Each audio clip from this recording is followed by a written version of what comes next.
You muted, Ed. You muted, Ed. All right, y'all. Welcome to All Politics Local, America's number one political hip hop radio. Y'all know if it's Friday, y'all know it's time for All Politics Local. So we've got a really important show we're going to do tonight. Of course, all of you know that there's a lot going on in the city of Newark, but we got a really impactful show. So let us give you the rundown. Of course, first up, we're gonna join a simulcast with the mayor, with Reverend Bryant, and a number of other folks. In a fundraiser tonight for the mayor. So we're going to join in on that. And then, of course, after that, Zaid, what do we have coming up? The host with the most, the great Jonathan Austin, also has Superintendent coming back on, right? So we're going to have a conversation with right.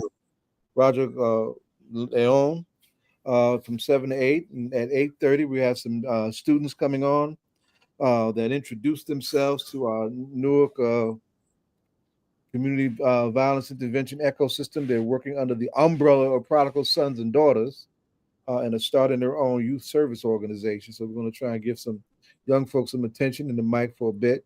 And then we'll wind up with all things current and important in the land of hip hop with DJ Rhino. Right. Yep. So all of that's going to be upcoming. Of course, first, we're going to be joining a simulcast. So we're in the back. Jonathan is trying to put that together so that we can share that with you all. As you all know, the mayor had a status hearing that took place on yesterday. And of course, the prosecutor here in the state of New Jersey, Miss Elena Haba, decided that she wanted to pursue prosecuting the mayor, and what she claims is that the mayor, of course,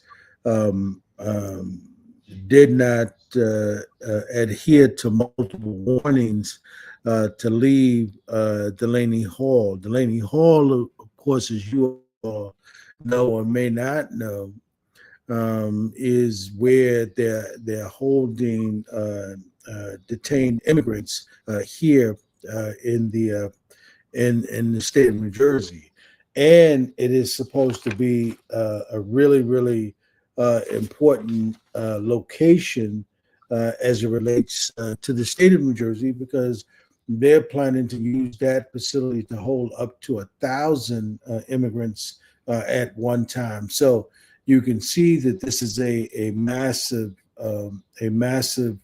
facility. However, there are some things that all businesses in the state of New Jersey have to adhere to. And I'm sure that's probably like that in other states as well, that, there's some paperwork that you need to do. There's some permits that you need to file in order to be able to run any business in the state.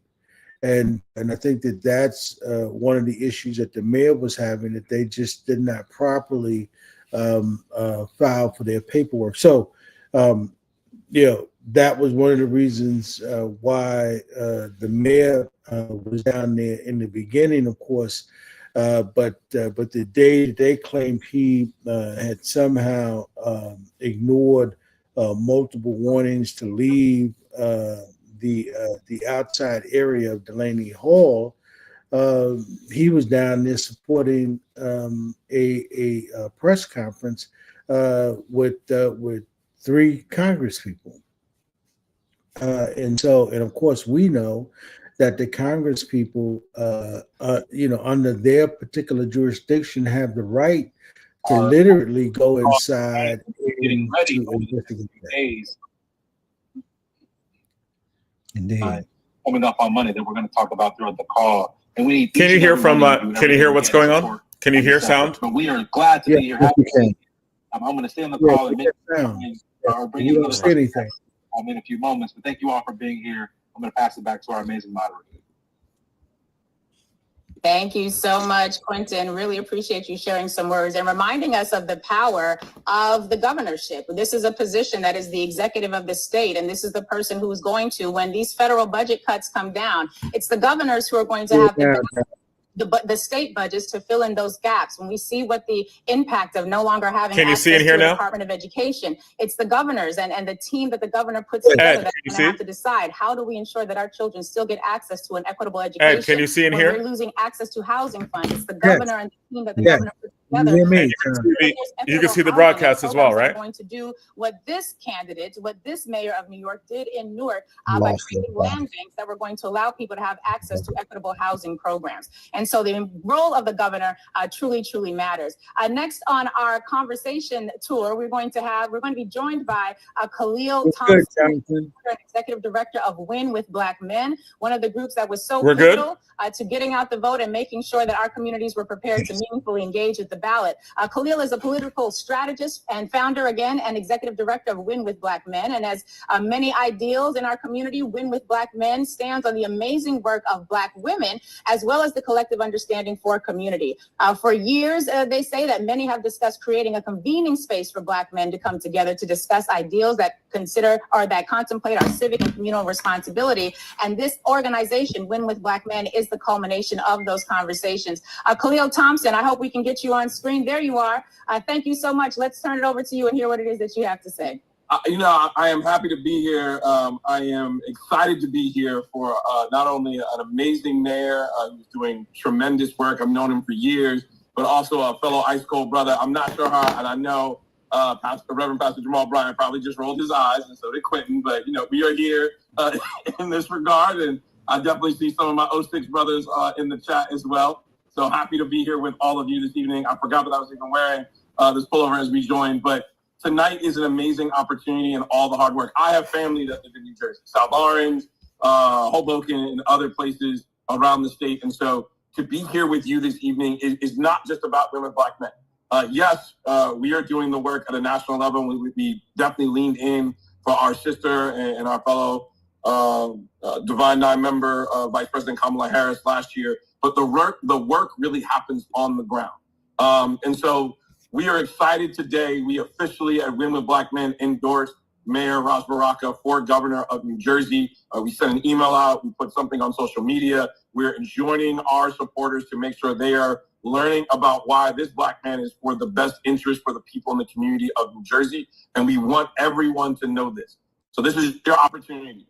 Right now, you are there probably watching this on an iPad, your desktop, or your phone. If you haven't texted 5 friends to come and join, please do so right now. I know the team right over here at the campaign is going to drop in the chat later, but I'm going to take the opportunity for those that remember this movie. We love the money that jingles. We appreciate the money that folds. The mayor in this campaign needs your support. So if the team could drop that in the chat, we'd love it as well. While this is an opportunity to hear his ideals and how he is going to make New Jersey even better, in order to do that, he needs your support. And so I'm not sure if we can get this thunderclap going in this hour to make sure that we can see how much we can raise at the end of this. It's vitally important. Quentin, my fellow brother in this work, did a great job of explaining to you why a governor is vitally important, and having someone that represents your community is vitally important. Not just because the person that sits at 1600, I still call it Black Lives Matter way, does not necessarily have all of our best interests at heart, but we need someone that understands and has a cultural competency to make sure that they can go into what does it mean, like Governor Westmore in Maryland, to pardon those with a drug conviction, a marijuana conviction. And that isn't the only thing, but it then can alleviate the stress on finding employment, especially in these moments. What does it mean to open up the coffers and make sure more vendors for diverse backgrounds get to participate in state contracting and procurement? What does it mean to our education system in the state of New Jersey that teaches our history? Whether that's good or bad, it is history that we should learn so that we're not doomed to repeat it.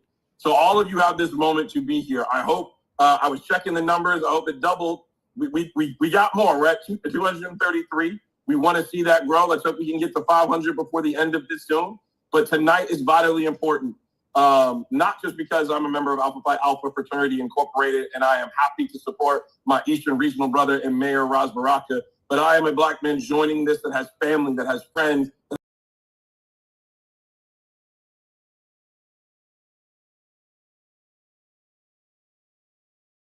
We want to apologize, ladies and gentlemen, brothers and sisters. We are having some sound issues with the simulcast that we're doing.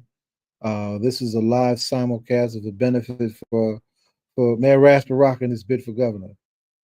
We are listening to a young fundraiser by the name of Khalil Thompson when our sound fell through. We're hoping that we can resolve this issue with the sound as soon as possible.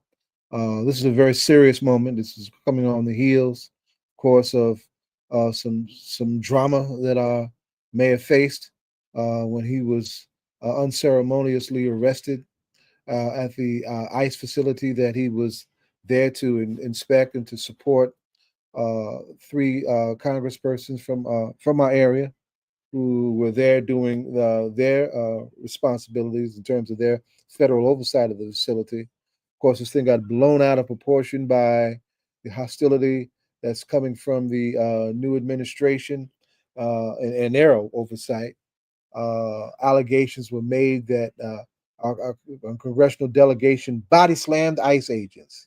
And there's not a single shred of video footage that comes anywhere near to this ridiculous narrative that's being set afoot. But even though the narrative is ridiculous, the behavior and the stance and the position of the U.S. Attorney, Alina Habba, should be taken seriously. For all of its folly, they're proceeding with charging the man, and this may go to some kind of trial or very serious legal proceeding, which is just not the kind of thing that should be happening given the evidence and given the why this particular moment needs some calm heads, some heads capable of reasoning and managing disagreements without necessarily resorting to conflict and all those kinds of behaviors. But that's who this country voted for and put in office. So just as it is so important for so many of you, of us who turned out, I want you to underscore how important it is that we make history in this election. So much is at stake. It is a governor who today wielded and manipulated so that a MAGA would become the president of FAMU. It's a governor that is banning books about our history. It is a governor that is commandeering the curriculum in public schools. It is a governor who is in fact overseeing and giving oversight to funding that directly impacts us. And so can you imagine that in our nation's history, we have not had 5 Black governors, but now we are poised in position to catapult one into office. History is going to ask of us in this moment. Your unborn great-grandchildren are going to want to know from you, what did you do in the Elon Musk Trump era? I want you in a clear conscience to be able to say, I helped make a difference by pushing a difference maker. Now, I am a preacher, and because I'm a preacher, and I don't live in Jersey, but I got scriptural precedent about what to do about the Garden State. There are 2 critical gardens in the Bible. They're bookends. The first one is in Genesis, where it is that God created heaven and earth and made creeping things and crawling things and flying things. And then he made a man, pulled out of that man a woman, and then planted them in the garden. Everything was palatial. Everything was super fantastic. Everything was ideal. But in the garden was a snake. And because the snake was unaddressed, because the snake was not spoken to, the snake corrupted everything. Who you unleash in the garden is important. And if you don't have a caretaker, if you don't have somebody who is concerned about the future, if you don't have anybody who wants to make sure that all eat and have access to health, then the snakes will offer the wrong fruit. Can you imagine that all of your friends and your family who live in Jersey have a critical option? That in the garden, when we stand to election day, we got to make sure that the snake doesn't have the final say. That's in Genesis. I want you to hopscotch over to Matthew. I find New Jersey again. I find another garden. The other garden is when God, through his only begotten son, Jesus, comes to the crucible moment of his own life. He goes where? To the garden. And he goes to the garden and goes a little bit further and finds by himself. Why? Because the other people went to sleep. He got up and looked at him and said, y'all can't even tarry for 1 hour? This is a critical moment for destiny. It's a critical moment for legacy. It's a critical moment for history. And you sleep while I'm trying to ship something. And we're right here in the garden. Ladies and gentlemen, over 9 million people didn't vote in the last election. They didn't vote. Why? Because they were asleep at the wheel. Because they naively believed that their vote didn't matter. They naively believed that business as usual was going to be acceptable. But had they been awake, and ladies and gentlemen, maybe, just maybe, incompetent people would not be named into secretaryships. Maybe, just maybe, we wouldn't be taking free airplanes. Maybe, just maybe, we would not still be profiled at a high level. Maybe, just maybe, they wouldn't be selling Teslas in the garden. If you fall asleep in this moment, you will miss it. Ladies and gentlemen, that's my 3-minute sermon. I'm a Baptist preacher, so the only thing left for me to do is to raise an offering. I got to raise an offering, and I need you to understand what is at stake. Here is the critical opportunity that I can't even offer you if you went to New Birth. Every dollar we give tonight is going to be matched. I've got over 100 pastors on. I've got entrepreneurs.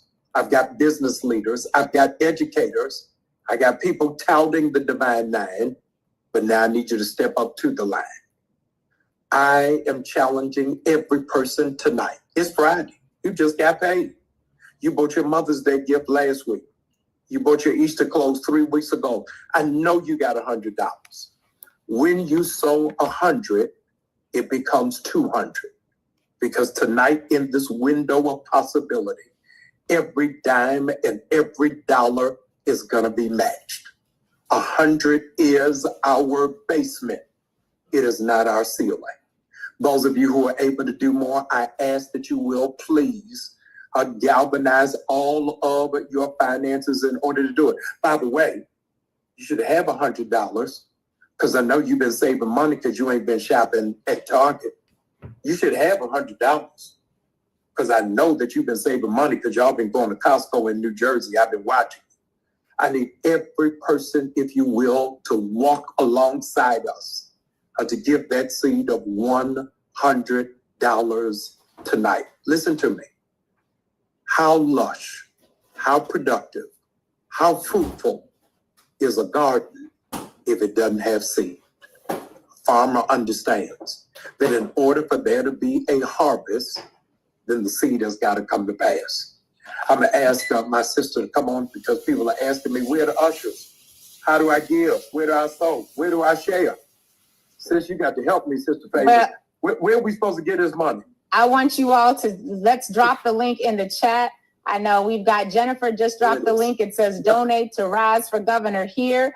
We're going to click that link in the chat. We want you to use the QR code as well to do the very same thing. Share the link with your friends and family. Take the link out of this chat. Put it in your WhatsApp groups. Put it in your phone, in your text groups. Because one of the things you talked about, Pastor, is the fact that this is something that is resource intensive. I saw a question earlier that said, how do we get lawn signs to show that we want Baraka, Mayor Baraka for governor. These things cost resources. And so that one of the reasons that fundraising matters is because we live in a world where the Supreme Court has says corporations, if they can pay more than anybody else under the sun, including Jesus, then they can do so to influence elections. And so when you are running to represent the people, chances are you're not going to get those sorts of dollars. And the reality is we want to make sure we are providing the financial backing for our candidates because we want them to be accountable to whom? To us. We want their voice to be accountable to we, the people. So we are dropping the link in the chat. I see it going again. And make sure you're sharing the link and inviting your friends to be a part of this conversation. No, it's exciting. Listen to me, family. We are not here for entertainment. We're for enrichment and empowerment. One thing that we recognize is that America responds to money. If you don't believe me, look at the inauguration footage. I know that you didn't watch it in real time. I didn't either. But they put on the front line the wealthiest people in this country, beyond diplomats, beyond ambassadors, beyond secretaries. They put finance first. And I am asking you in this area, if you put people first, then I want you to invest. Our mayor did something so noble just last week that I've got to pause to underscore it. A famous writer once said, Black people, we have a whole lot of Black people who are courageous, who are smart, whole lot of Black people who are creative. We don't have a whole lot of Black people who are courageous. Ross Baraka is courageous. And so because he is courageous, you all remember in 6th grade, we read this book, Call It Courage. He's got courage. And so because we have somebody who models it, who exemplifies it and reflects it, then let's invest in it. The Bible said it quickly, clearly, where your treasure is, that's where your heart is. If you've got a heart for the people, have a heart for the community, and have a heart to make Jersey great, then I want you to make that investment. As that you'll go into the thread, you're going to find the link. And ask that you will put it in Instagram, put it in Snapchat, put it in Facebook. 9 of y'all are still on MySpace. Put it on MySpace. But I want it everywhere so that the whole family is able to be a part and is able to sow in. I see our honorable mayor, governor sneaking into the building. And so let me decrease. The bishop is here. I know better. Sister Favors, I'm yielding back to you. Thank you so much, sir. We appreciate you. Appreciate that good word and appreciate the request for the community to stand up and support. Now, Mayor Baraka, we are going to be introducing you alongside someone with whom you will be engaging in conversation. And I just want to report that we have so far, let me see what the most recent total is. We have so far reached $1,700, $1,700 for thus far in the last 29 minutes. So we need to see some more effort in that pot. I think the pastor put it well when we talked about the fact that these efforts require resources. So we want to make sure that we are sharing the link. And please, if you are able to, please provide your support. Okay, so Mayor Baraka, I'm going to be introducing you in just a moment, but we're going to get somebody else on the screen as well, because you are about to engage in conversation with a phenomenal sister who understands as well what time it is. She is Joyanne Reid, a New York Times bestselling author, political commentator, and analyst with 30 years in the industry. Most recently, for 5 years, she was the host of 2-time NAACP award-winning, Emmy-nominated nightly news program, The Reid on MSNBC. Prior to that, she hosted AM Joy, which became MSNBC's highest ever rated weekend program, and daily news show, The Reid Report. Joyanne Reid, if you are able to come on screen, and then we will go ahead and pass you to the microphone so that you and the mayor can engage in conversation. Okay, I am trying to bring myself on screen here. One moment, please. We hear your voice. Well, while you're coming on screen, let me just add another detail. Oh, yes. A very important detail. She is also a member of Delta Sigma Theta Sorority Incorporated, which makes her my soror. So we're going to give her just a bit of grace as she continues to make her way here. Thank you, Soror Favors. I appreciate that. I was going to mention that too. I appreciate you, good Soror. So I believe that I am not in control of of bringing myself on camera. So maybe if our producers can go ahead and do that. Now I'm going to go ahead. I've taken the instruction. Excellent. I think now we are good to go. So I want to thank you, Soror Favors, for having me. And I want to thank the governor. I'm already calling you the governor. Mayor Baraka for being here as well. So let's get started. Now, Silver, I'm just going to interrupt you just 1 second because we see your amazing background, but we do not see your beautiful face. Oh. And I want to make sure that we get your face on camera as well. Okay, let me try to make this change. Give me 1 moment, please.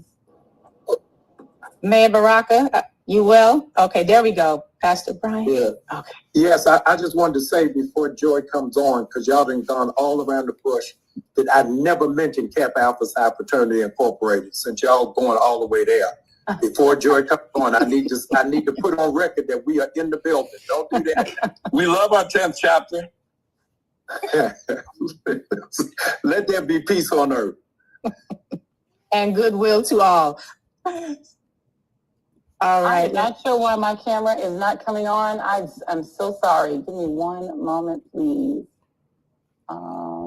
Well, while we're working on that, Mayor Baraka, if we could hear your voice, and we are in a moment right now, which you know is incredibly perilous. You and I had a conversation about this just earlier this week, and I know that you are doing the work of representing the people. If you could talk to us just a bit about your vision for what New Jersey will look like under your leadership as we welcome our sister and get this camera situated. Yeah, thank you for this, and I want to thank Reverend Dr. Jamal Bryant for helping put this together and lending his voice to this gathering today. And obviously Joanne Reid and yourself and all of the folks that have signed up to be a part of this. This is an incredible moment for us, incredible moment for our state, for this country. And we need to show up in this moment as our real and true selves. And then we have an opportunity in New Jersey to do some incredible things. To make sure we create a lab of democracy, a universal design in our economy, build a ramp for all of us to have access to opportunity here, to lower housing costs, to build affordable housing, to make healthcare affordable, to create child tax credits, to make childcare affordable here in this state, to talk about what a single payer system looks like, to attack inequity in this state, to challenge the wealth gap.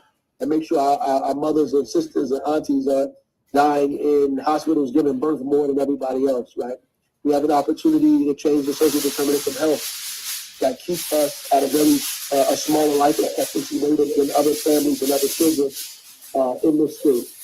We have a real opportunity here to do things that just have not been done, things that people have talked about, have wished and dreamed of, have not had the courage or the will to get done. And I think this Trump moment is our moment, really is our moment to push back.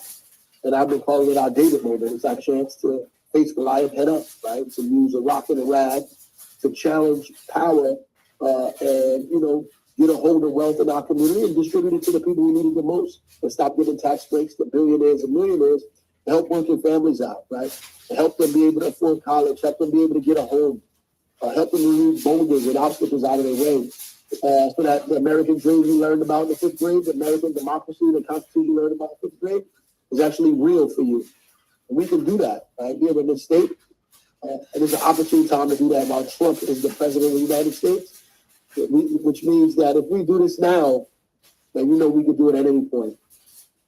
Well, with that, I see my sister is here. I'm going to go ahead and pass her the microphone. I'm looking forward to the rest of this discussion. All right. Thank you so much. What I'm going to do is delete that one. All right. So, Mayor Baraka, thank you very much for doing this. And let me start by asking you if you could, and that was a great breakdown and I appreciated it.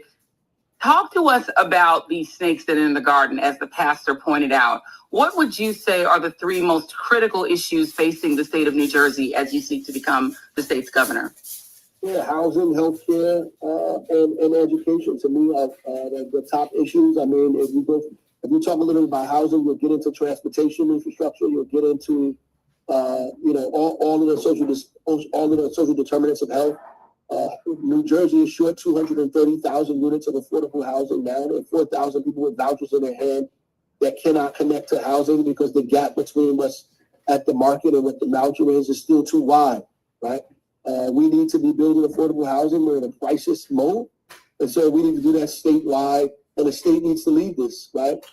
Build housing and start areas where transportation is, because people need to be able to get back and forth to opportunity, to jobs in the market, and which means that we have to build or expand transportation infrastructure. And we know that it becomes critical at a time when even New Jersey Transit is on a strike here. Our engineers are on a strike here in New Jersey because of the lack of resources that we're funneling into that institution, because we allow billionaires to get away and put the onus on taxpayers or working families in the state. So we have to build more affordable housing across the street. Healthcare is too costly. Whether I add childcare into healthcare as well. Childcare is more expensive than people's rent, and we have to reduce that. Healthcare is like killing people's families. Which is the irony of it is raising people's taxes in the state. Right? Healthcare is causing people's taxes to increase, and then your personal healthcare is just too costly because insurance companies and hospitals are making deals. And so we need a public option here in New Jersey, a single payer system, except that we've been talking about. And if we can reduce those things, I think it would make life easier for so many people. That just doesn't include hospital costs. It includes insurance costs. It includes what cities and counties and states are paying for healthcare that are driving their taxes up. And the other piece to me is education. Education in New Jersey, the access to education. The school funding formula has driven people's taxes up. There are more school districts in New Jersey than cities, which means there's more superintendents than mayors in New Jersey. We have school districts with one school limit with 150 students. We need unified school districts. Our schools are also the number one school district in the nation is in New Jersey, but 50%, more than 50% of our children are segregated in schools that are segregated by both race and class. And so the inequity is deep and wide in New Jersey. And so that needs to be tackled right away, help reduce our costs, but at the same time, make education and opportunity more equitable in this state, which I think feeds into small business development and wealth. Right? I would say wages, work, and wealth are how we really should be figuring this thing out. But the wealth gap in New Jersey has doubled. It was $300,000. Now it's $600,000 in the state.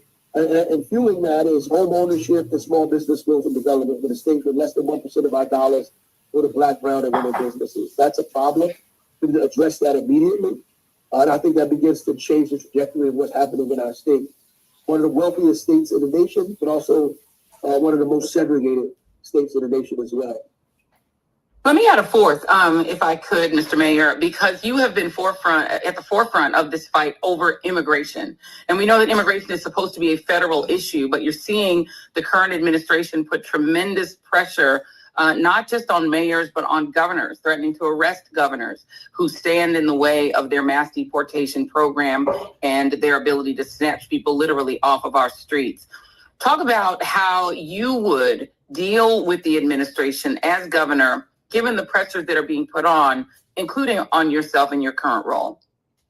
Well, I think we need to, in New Jersey, pass the Immigrant Trust Act. That's number one, which codifies the rules the AG put out that our police officers and law enforcement cannot participate with ICE, that our institutions and resources have to be used equally, that we can't ask people their status, whether they're documented or undocumented, that they have to receive the same access to resources and opportunity that every institution offers in this state, and protections that we offer in this state as well. I think that we need a cadre of lawyers or a fund that we use to invest in community-based organizations that defend people that are being snatched off the street, people with student visas, people with green cards on these college campuses that are speaking out, professors that are protecting young people as well, that we have to defend them, right? And our AG has to join with other AGs around the country. And as governor, we have to join with other governors around the country to form a united front to push back. So yesterday, while I went to court, it was also Donald Trump versus New Jersey in the Supreme Court. But it should have been Donald Trump versus New Jersey versus, California versus Maryland versus, Virginia versus, everybody should have been lined up together to do that. And I think that we need to build that united front in this country. You talk about United Front. There is a disconnect sometimes, particularly for people of color, for Black folks to be specific, when it comes to this immigration issue. They don't see the connection and sometimes can feel that people who voted for tough immigration policies are now being subjected to them. And so there's a certain sense of distance between African Americans in particular and our immigrant brothers and sisters. How do you make that connection and explain why should an ordinary New Jersey resident care what's happening to undocumented immigrants? Well, we've allowed them to control the discussion, to define the parameters of it. Every time they talk about immigration, they start talking about crime and murderers and gang members, and which really has nothing to do with what's happening. And I think that African Americans, the things that they're attacking, like, so Donald Trump was in court, his office was in court, administration was in court yesterday, talking about the upending the 14th Amendment of the Constitution. The 14th Amendment of the Constitution is something that took place post-Civil War to make sure that African Americans were, in fact, had treated as citizens and had due process. It was a direct pushback against, versus Dred Scott versus Sanford. And so at the end of the day, when they erode the Constitution, the 4th Amendment, the 5th Amendment, the 14th Amendment, the first people that they'll use that against is us. We already are on the front lines of these fights. We get pulled over the most in these traffic stops. We're being identified and profiled the most historically, right? The Department of Justice, we have the most cases and all these other kind of things. Why? Because historically in this country, we've been targeted because of our race and our nationality. The 4th Amendment allows us due process to be safe in our persons, in our papers, in our homes. If we allow that to be eroded, then they'll come for us next. As a matter of fact, they'll come for us simultaneously. They'll go to these people's house and then visit your house right after that. And so it's incumbent upon us to uphold the Constitution of the United States and the Bill of Rights, to stand up for democracy. Because once we allow that to get out of hand, then we become targets as well. So fighting for immigrants' rights is really fighting for social justice or civil rights at the same time. And you talked about education. One of the other ways in which the federal government is pressuring states is on education. You've seen the Department of Education threaten to cut funding. They want to change the curriculum in schools to decrease what they're labeling as DEI or critical race theory, or to essentially erase the discussion of racial history, gender history, et cetera, from schools. How would you react as governor to those pressures and to the threats to literally cut funding to state schools that do not comply? Well, we have to push back. I mean, there's states that are taking these folks to court. We have to be a part of that collectively. We cannot acquiesce to that. Look, it took us so long to get these people to teach African-American studies in college, to allow us to have the Amistad law in New Jersey where you have to teach Black history, to use our books to create a diversity of literature in our school system, to include ourselves and our faces and our history and our folks, to allow these people in 100 days to dismantle what took us decades to fight for and build is a travesty. We have to stand up against that collectively and not allow this to happen. And begin to fund our schools, fund our universities, find more opportunities to go farther and faster. We can't use this as a chance to hide and lay down. We have to go harder. I think this moment demands that we go harder and go faster and stand up for the things that we think are right, our values.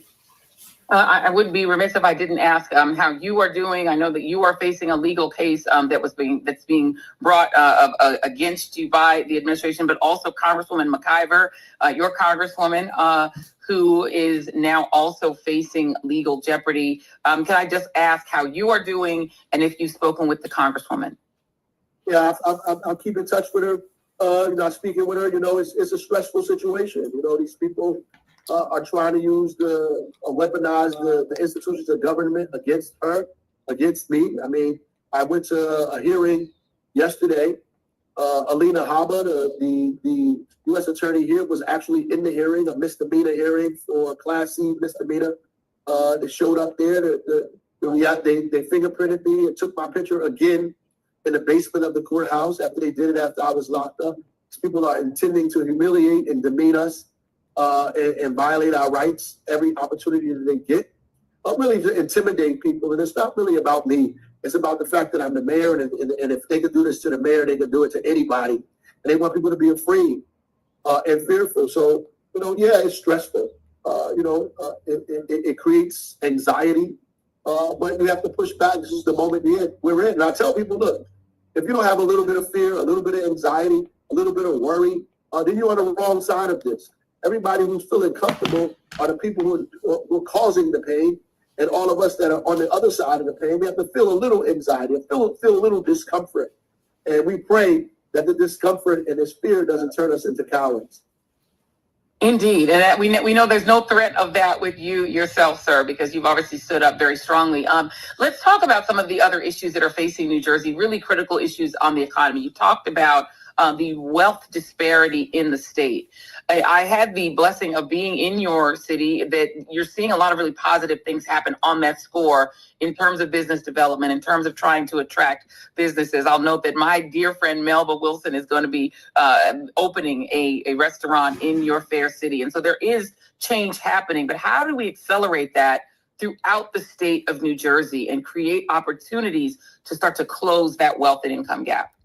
Well, there's two things that we have to do. One, we need a procurement diversity officer or equity officer that makes sure that every department provides key performance indicators and how they are using their resources to invest in Black and brown companies and women-based companies. We have to make sure we're doing it deliberately, intentionally, that we identify businesses, that we find businesses, that we even fund chambers of commerce to help people with their back office paperwork and get them prepared for bids and contracts and help their business expand. We have to provide tax credits for businesses or direct relief to businesses that expand, move from one city to other cities, that hire additional employees or do workforce development and training, very specifically geared towards Black and brown.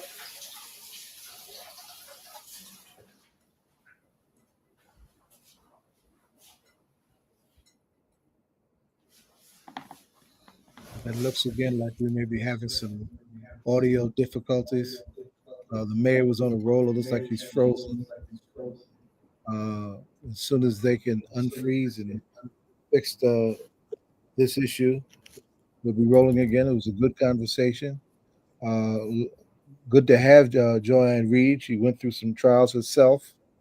I want to note that it looks like we have lost the connection with the mayor, and so he is frozen for the moment. So I am going to throw it back to our good sister and allow you to take the wheel again, and we're going to hope that he comes back. But for now, I think that he's answered a lot of questions and enlightened folks in a really important way. So I'm throwing it right back to you, Sora. All right. Thank you so much. Oh, wait, it looks like he might be coming back. And I see Alana's there. Okay, yes, here he is. All right. Mayor Baraka, I don't know if you've gotten a chance to finish your final point or if you had any additional points that you wanted to make. But we wanted to make sure that we heard the best of what you had. You're muted, sir. Let's get you off mute. There we go. Yeah, and so we need a public bank, and I think the public bank is not a commercial bank; it's an investment bank. We force these banks to put their CRA dollars, the ones that don't give us capital in the first place, to put it in our community.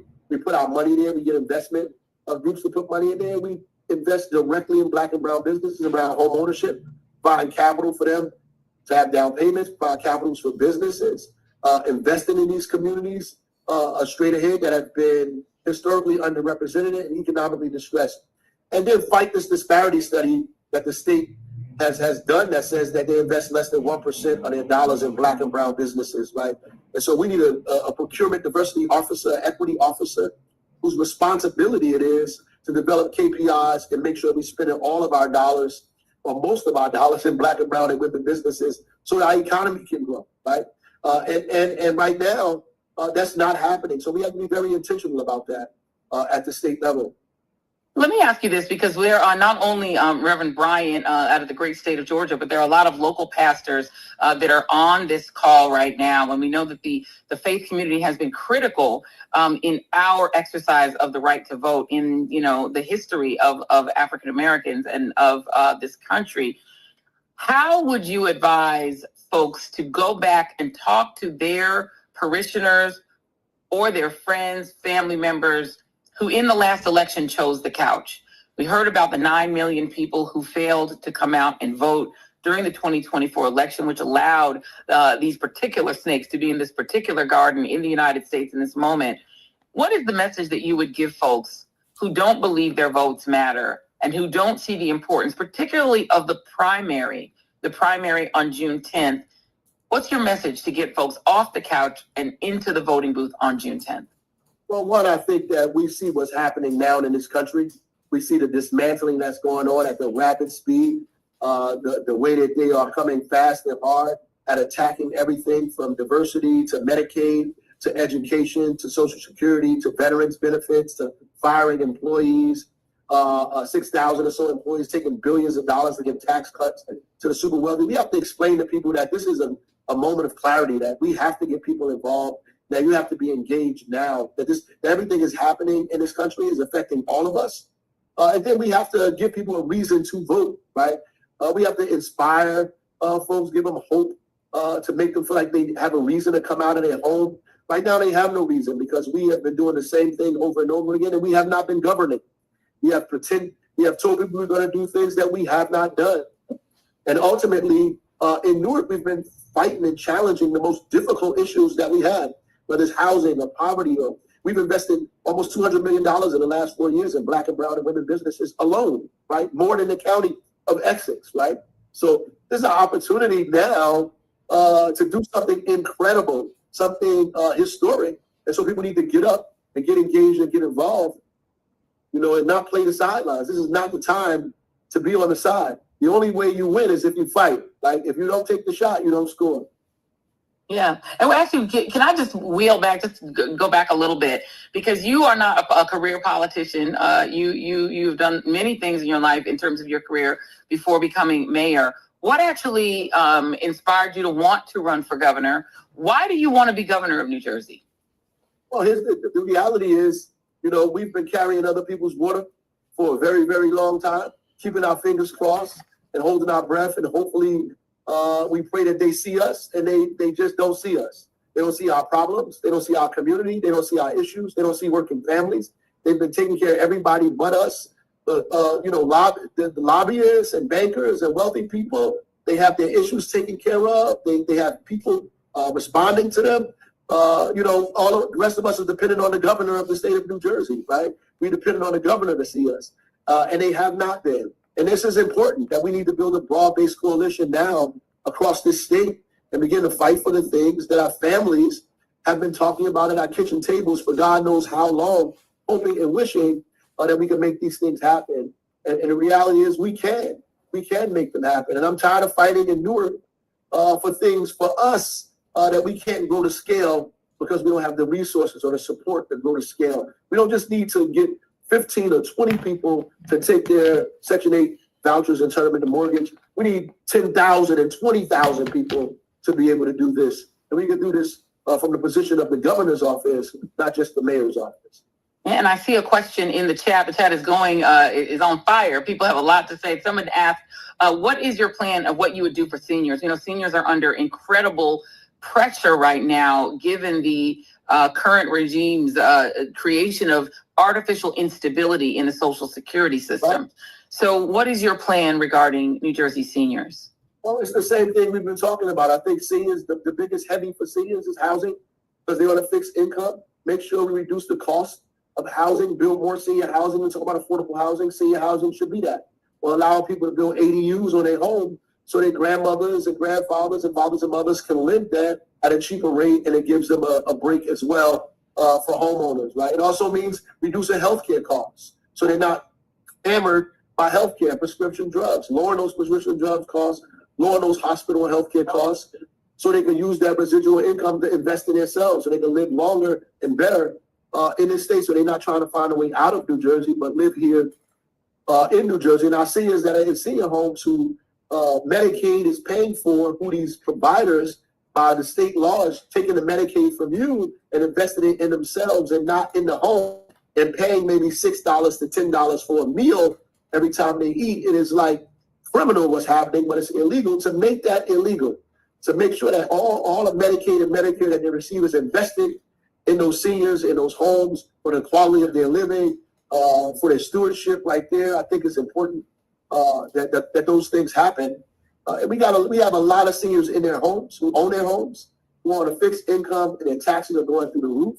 And so we need to level that off and make sure our seniors at a certain age their taxes are not crushing them, that we stop it and stabilize it and put a moratorium on seniors' taxes and how far they can grow.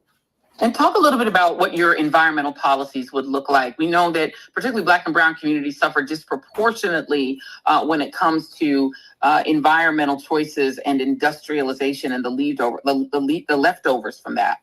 Right, Newark is like the front porch of all of these environmental issues.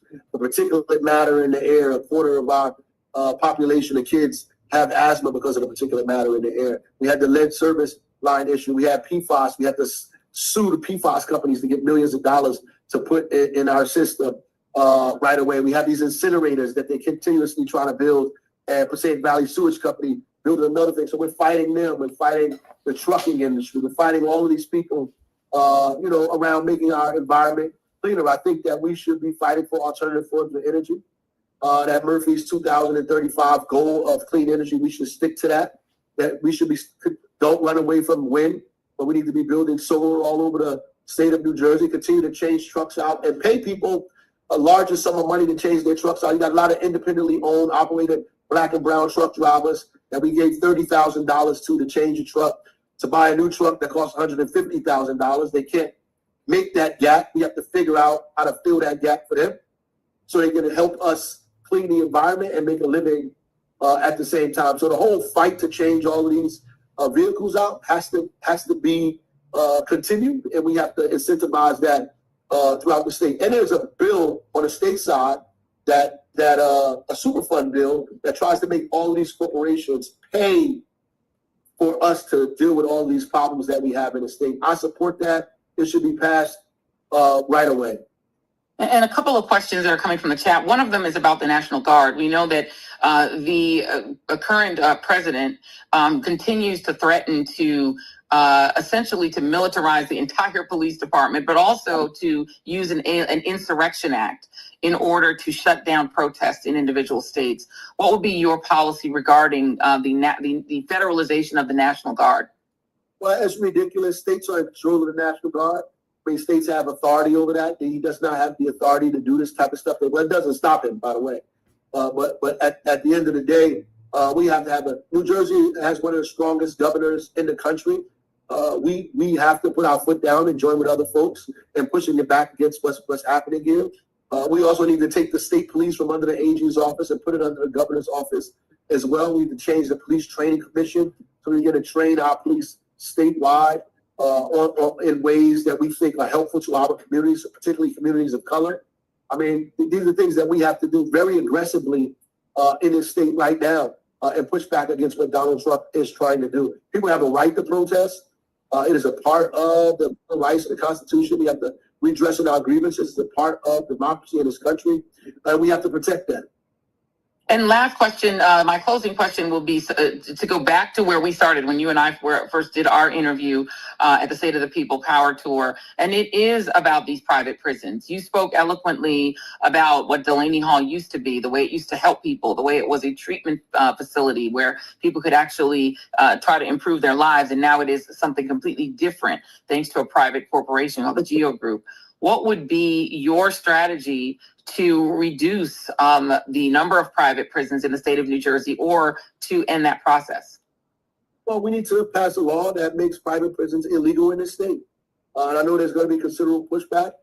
There was an effort already underway. We went to courts, and the courts denied some of it, so it's being appealed. We need to continue to push to ban private prisons in our state. I don't think people should be making money off of prison, putting people in prison. I think, we have specific laws against cruel and unusual punishment, against all of the things that we think are undemocratic. And I think the public sector has to have some control and monitorship over prisons in this country. And we should not allow private prisons. And if people begin to do that, we should use our power of eminent domain and start changing some of these buildings into, homeless shelters or transitional shelters or community centers or whatever we need to do to make sure these private prisons don't come here to our state.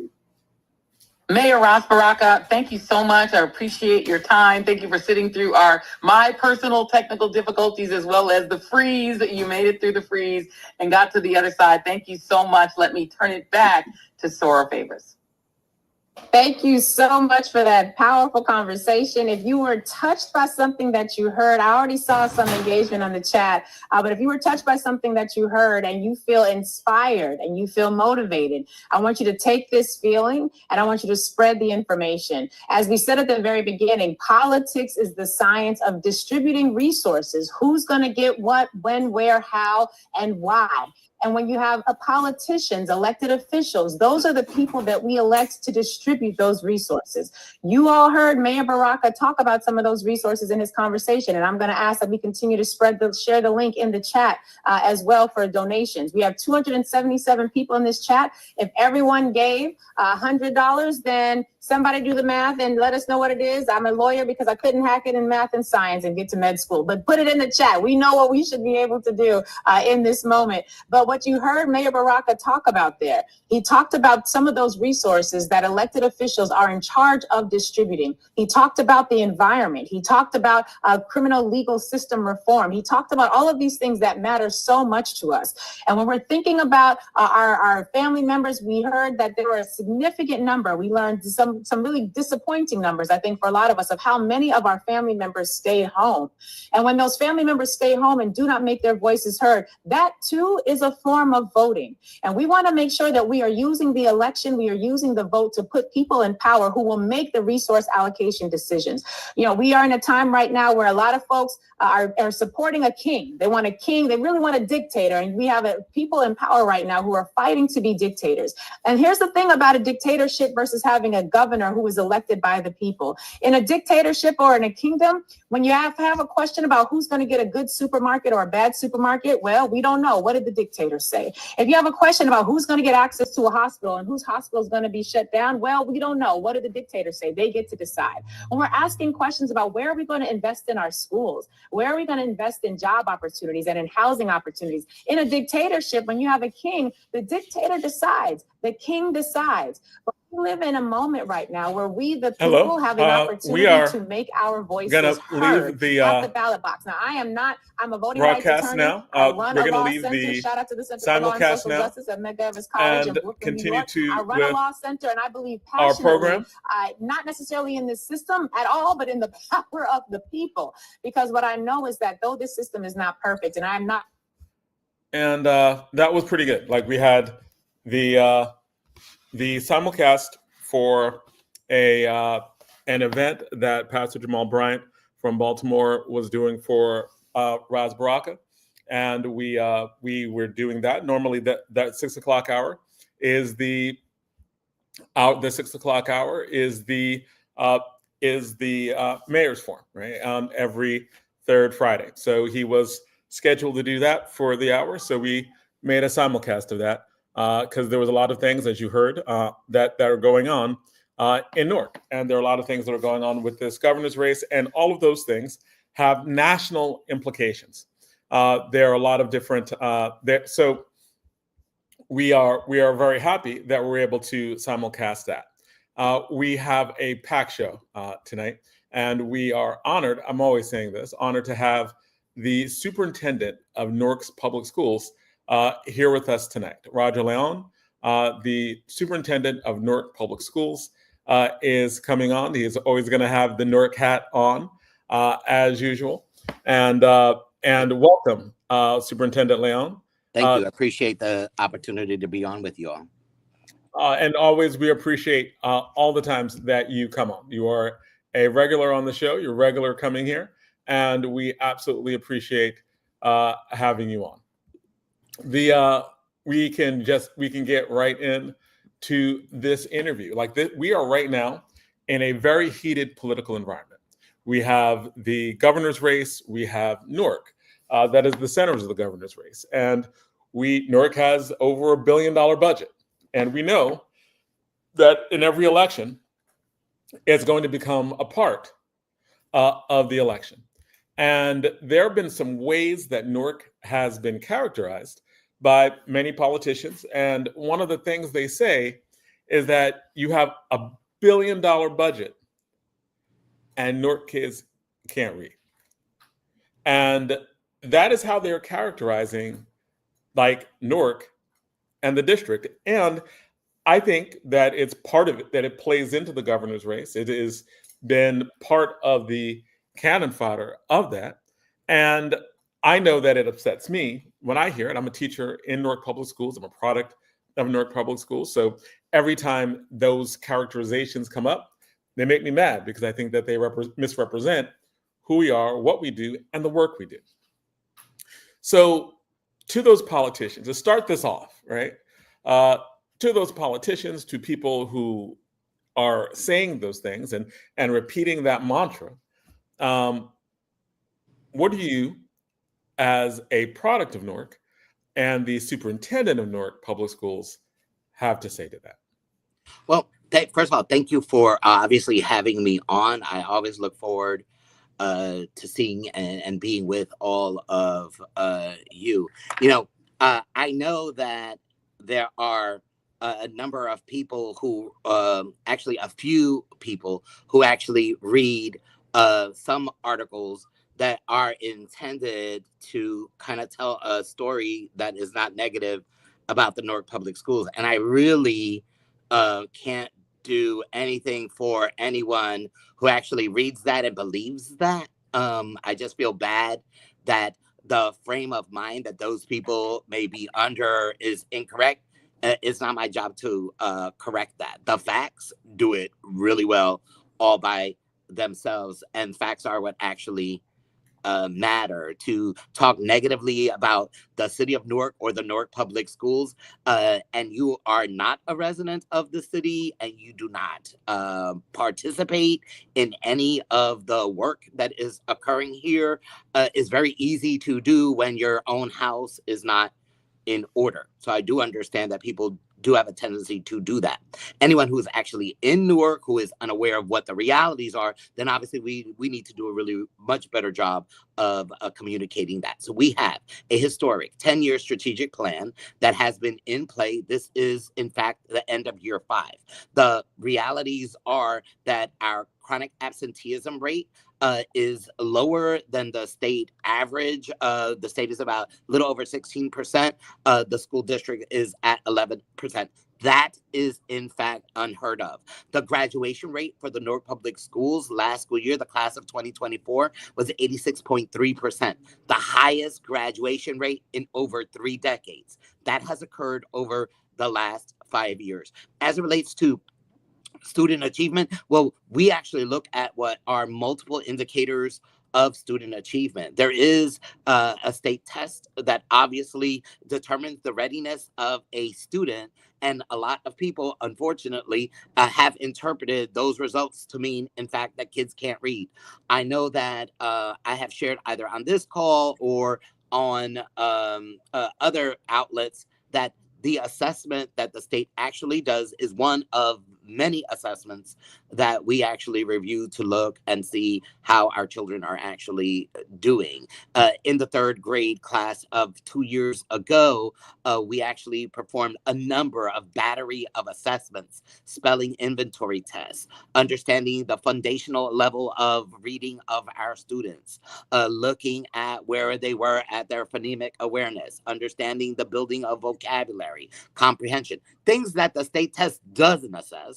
And we actually were able to identify a little over 200 students that actually were in 3rd grade level, in 3rd grade, of the 2,500 students in 3rd grade, mind you, that were actually having difficulty really reading. Not 19%, to be super clear. So just to be super clear, what you're talking about is a figure that's 12% of kids at that point who were not reading on 3rd grade level. Like when you did other assessments and when you used those assessments and when you used other indicators, because there are many different ways that you have to assess kids over the years. One was a snapshot, the other is a product of work that is done over time. What was some, and we can talk, and we're going to talk more about that and more about those test scores. in a few minutes. But I want to just go back to the political attacks, right, against Newark and the specific accusations against you as superintendent, right? They say Newark has $1 billion budget, and there is all of this waste. There's a they say a $17.5 million AI security system. Absolutely incredible. Yes. A 17.5 AI state-of-the-art security system all across every classroom, every school, every building, all 80 buildings across the whole city, perimeter of building. Absolutely incredible. Absolutely true. Over $17 million, and not $1 came from a New Jersey taxpayer. Not one. Explain. Well, everyone is aware that districts all across the country received ARP dollars as a result of the pandemic. So part of the plan and allowable uses that were offered by the government created a redesign of a lot of the work that we had outlined in the strategic plan. Dollars were not given to us to actually implement the strategic plan, so we had to reallocate dollars that we actually had to do some of the magic that is occurring in the district. 2020, obviously the pandemic hit, and from the two previous presidential administrations, dollars were distributed to school districts all across the country. So that it's actually $16.8 million are the dollars that we are utilizing for the AI security system, which is not a 1 cent of New Jerseyans' taxpaying dollars. Okay, so in terms of that, you're like, hey, cool, but didn't come from any New Jersey taxpayer dollars anyway. Why is the security system important? It's $17.5 million, even though no money came from New Jersey taxpayers. Yeah, so you have to understand that regardless of if the district would have had that amount of money to do these installations, that would have also been a great thing to do. So the buildings in our schools, as you are very well aware, Lafayette Street School was built 10 years, was built when, and students were enrolled in the school when Polk was the president. And unfortunately, sometimes people don't actually know when did that occur. That's 10 years before Abraham Lincoln was the president of the United States. When the pandemic hit, we had about half of our schools that were able to open, and the other half that we actually had to remove nails from windows because that's how they were actually sealed. So a lot of people, and I'm not trying to go back to the pandemic, I'm just letting you know that as a result of the pandemic, one of the things that did occur were allowable uses of dollars that we would probably only see once in our lifetime.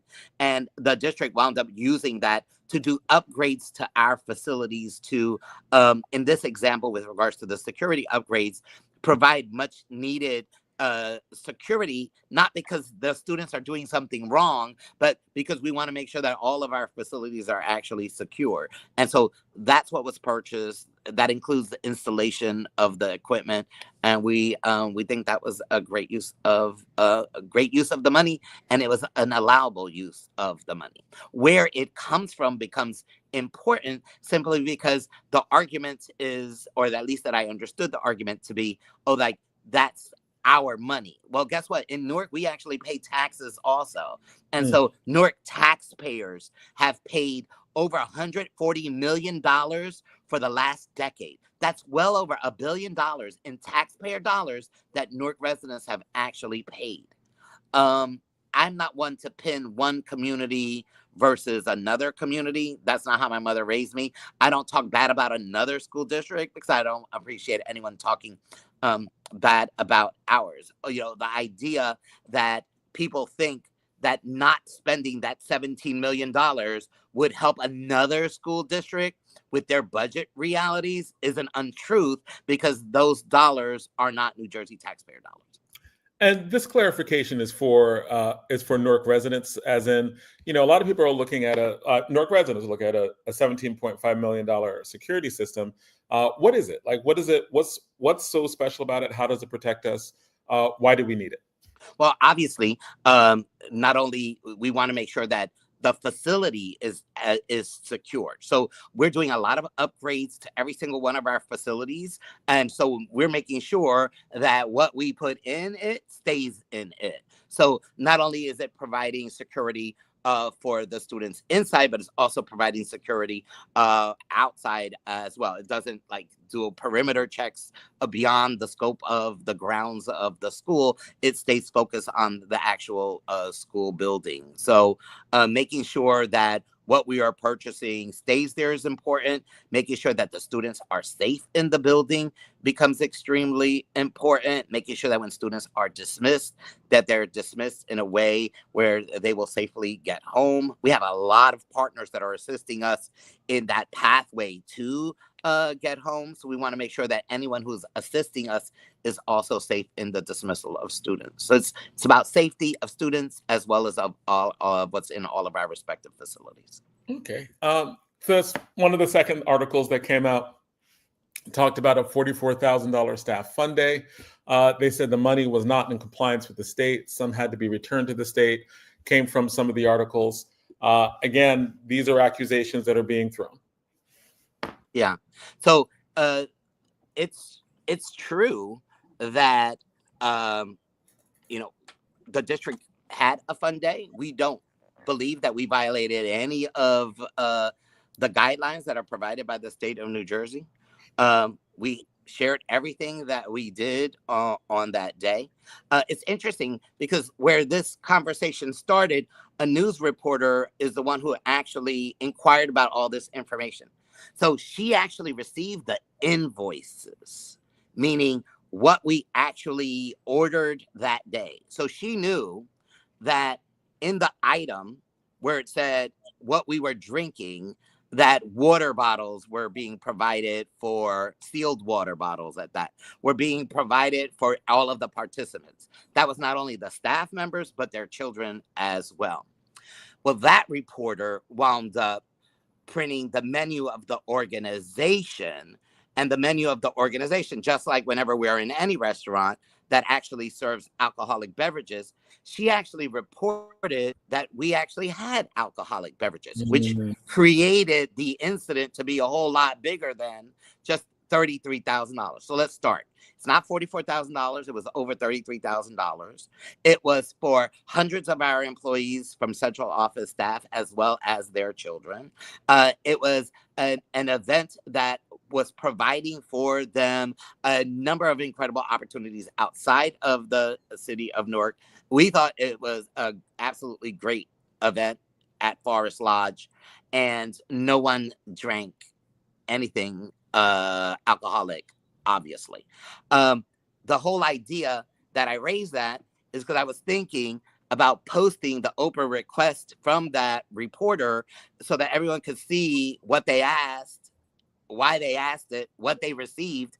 So when they did the actual report, they knew that we obviously didn't purchase any beer, but they wrote in the report that we actually had purchased beer. And then my understanding is a member of the legislature ran with that because obviously it works. If it's a story negative about Newark, it must be true. Well, let me newsflash for everybody who's listening.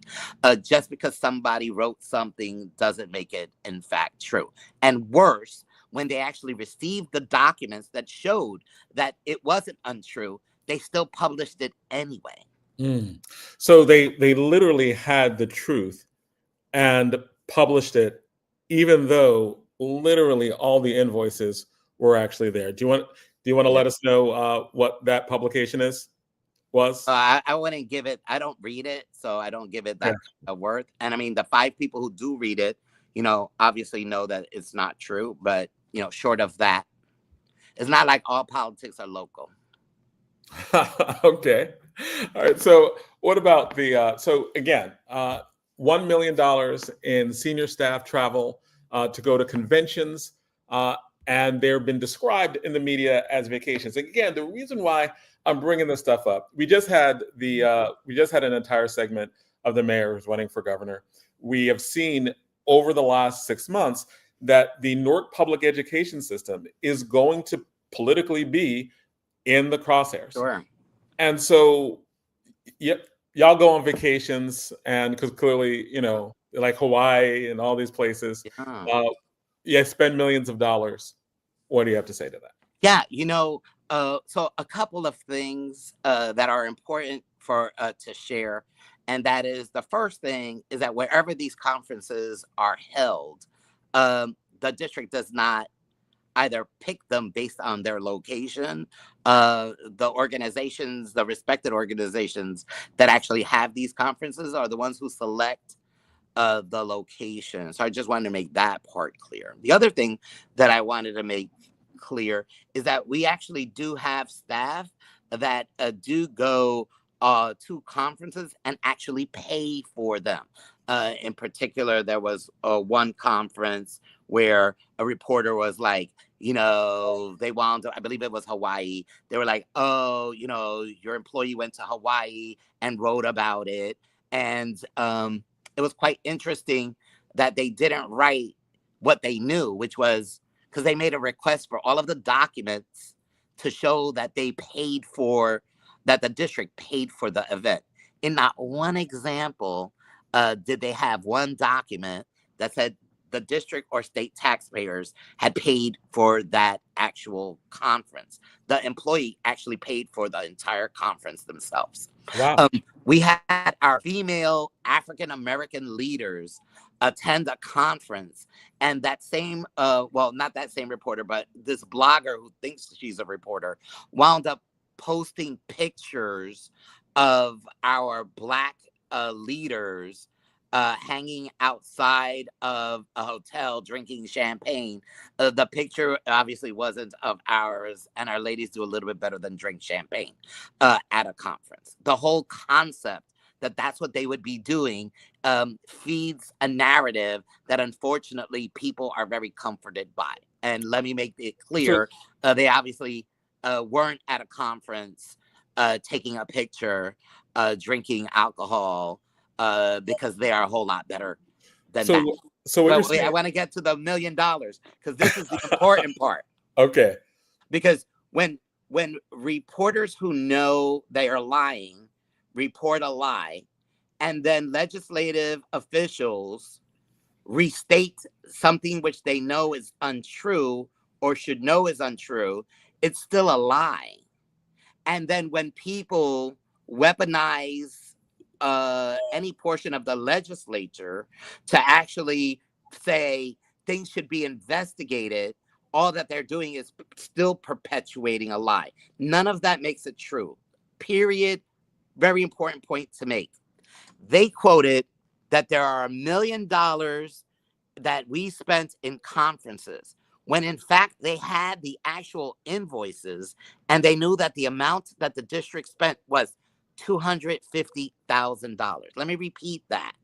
They reported that the district spent $1 million. The actual expenditure was $250,000.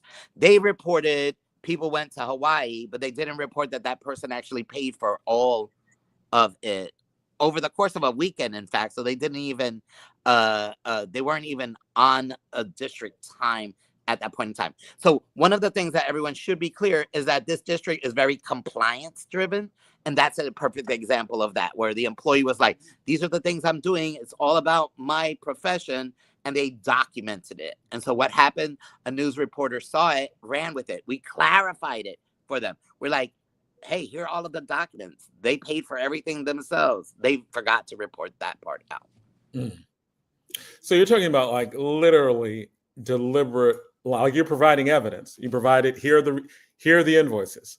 Here's all the stuff that's there. Here's the stuff the district paid, but they report other things anyway. Well, Jonathan, to be super fair, they're the ones who requested the documentation.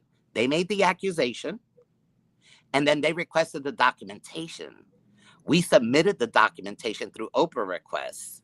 So they had the documentation that proved their original inquiry was false, and they still reported it anyway. Wow.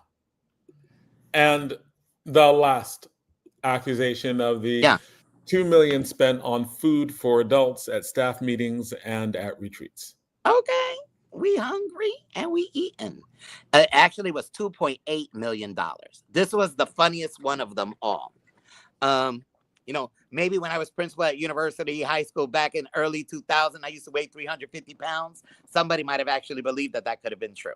Although I'm trying to work on my way, please understand that the Newark Public Schools has never budgeted for $2.8 million in food.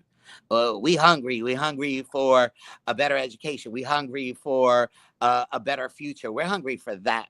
The fact that, I fed over 8 million people with this mayor during the height of the pandemic, it's true, we've fed people. But as it relates to spending $2.8 million recently, let me break it down for you real simply. In New Jersey, there are finance laws that actually guide the work that dollars are spent in public schools in New Jersey. To spend over $200,000, actually, to spend over $44,000 or more, there has to be a request for proposal where we put out into the newspaper requests for vendors to respond through bids for anything that's over $44,000 or more.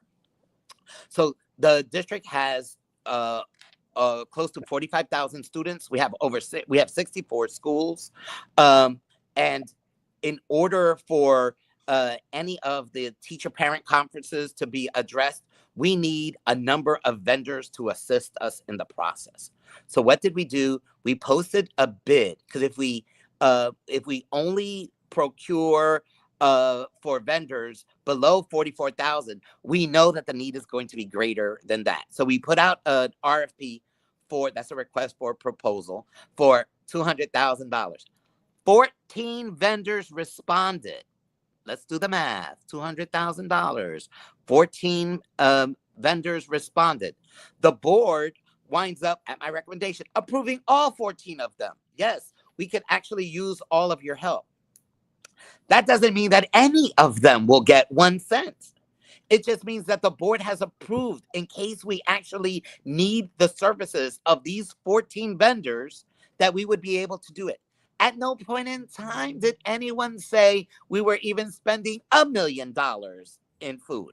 And the irony here is that when this information was voted on by the board, our incredible board president, the Honorable Hassani Council, he wound up getting on the microphone and he said in the public, I don't want anyone to get confused. We are not saying that we're spending all of this money. This is approval of authorizing the district to actually access services from these vendors all throughout the entire Newark Public Schools. It was never, ever intended to say, nor anyone who has taken a school finance course, because actually to be superintendent in Newark Public Schools, to be a school business administrator, you actually have to have taken, at least on my end, a school finance course. As a school business administrator, many additional courses in compliance with the law. We know what the law says. And the irony is that this reporter winds up reporting that we actually are spending $2.8 billion on food. So at least she does know how to do the multiplication. It was 14 vendors responding at $200,000 the RFP. Then when you do the math, that's where she got the $2.8 billion. We clarified it for her. We let her know that even though the math was right on her end, it doesn't add up, that it would be wrong for her to report that we actually approved a $2.8 million when in fact there isn't $2.8 million in the budget for food at all. Hopefully that explains it. One of the things that I appreciate about you and my good brother that's on this call is that you all at least afford me the opportunity to answer. And I want you to know, just like you've always shared, we went to high school together, and the last thing that you or he are easy on me. So I do appreciate the opportunity to be on the call, to be able to explain things that you may actually think are true, especially if they're not. But in these instances, nothing that these folks are actually reporting are true, and things that people are actually repeating from these reportings still makes it a lie. Mhm.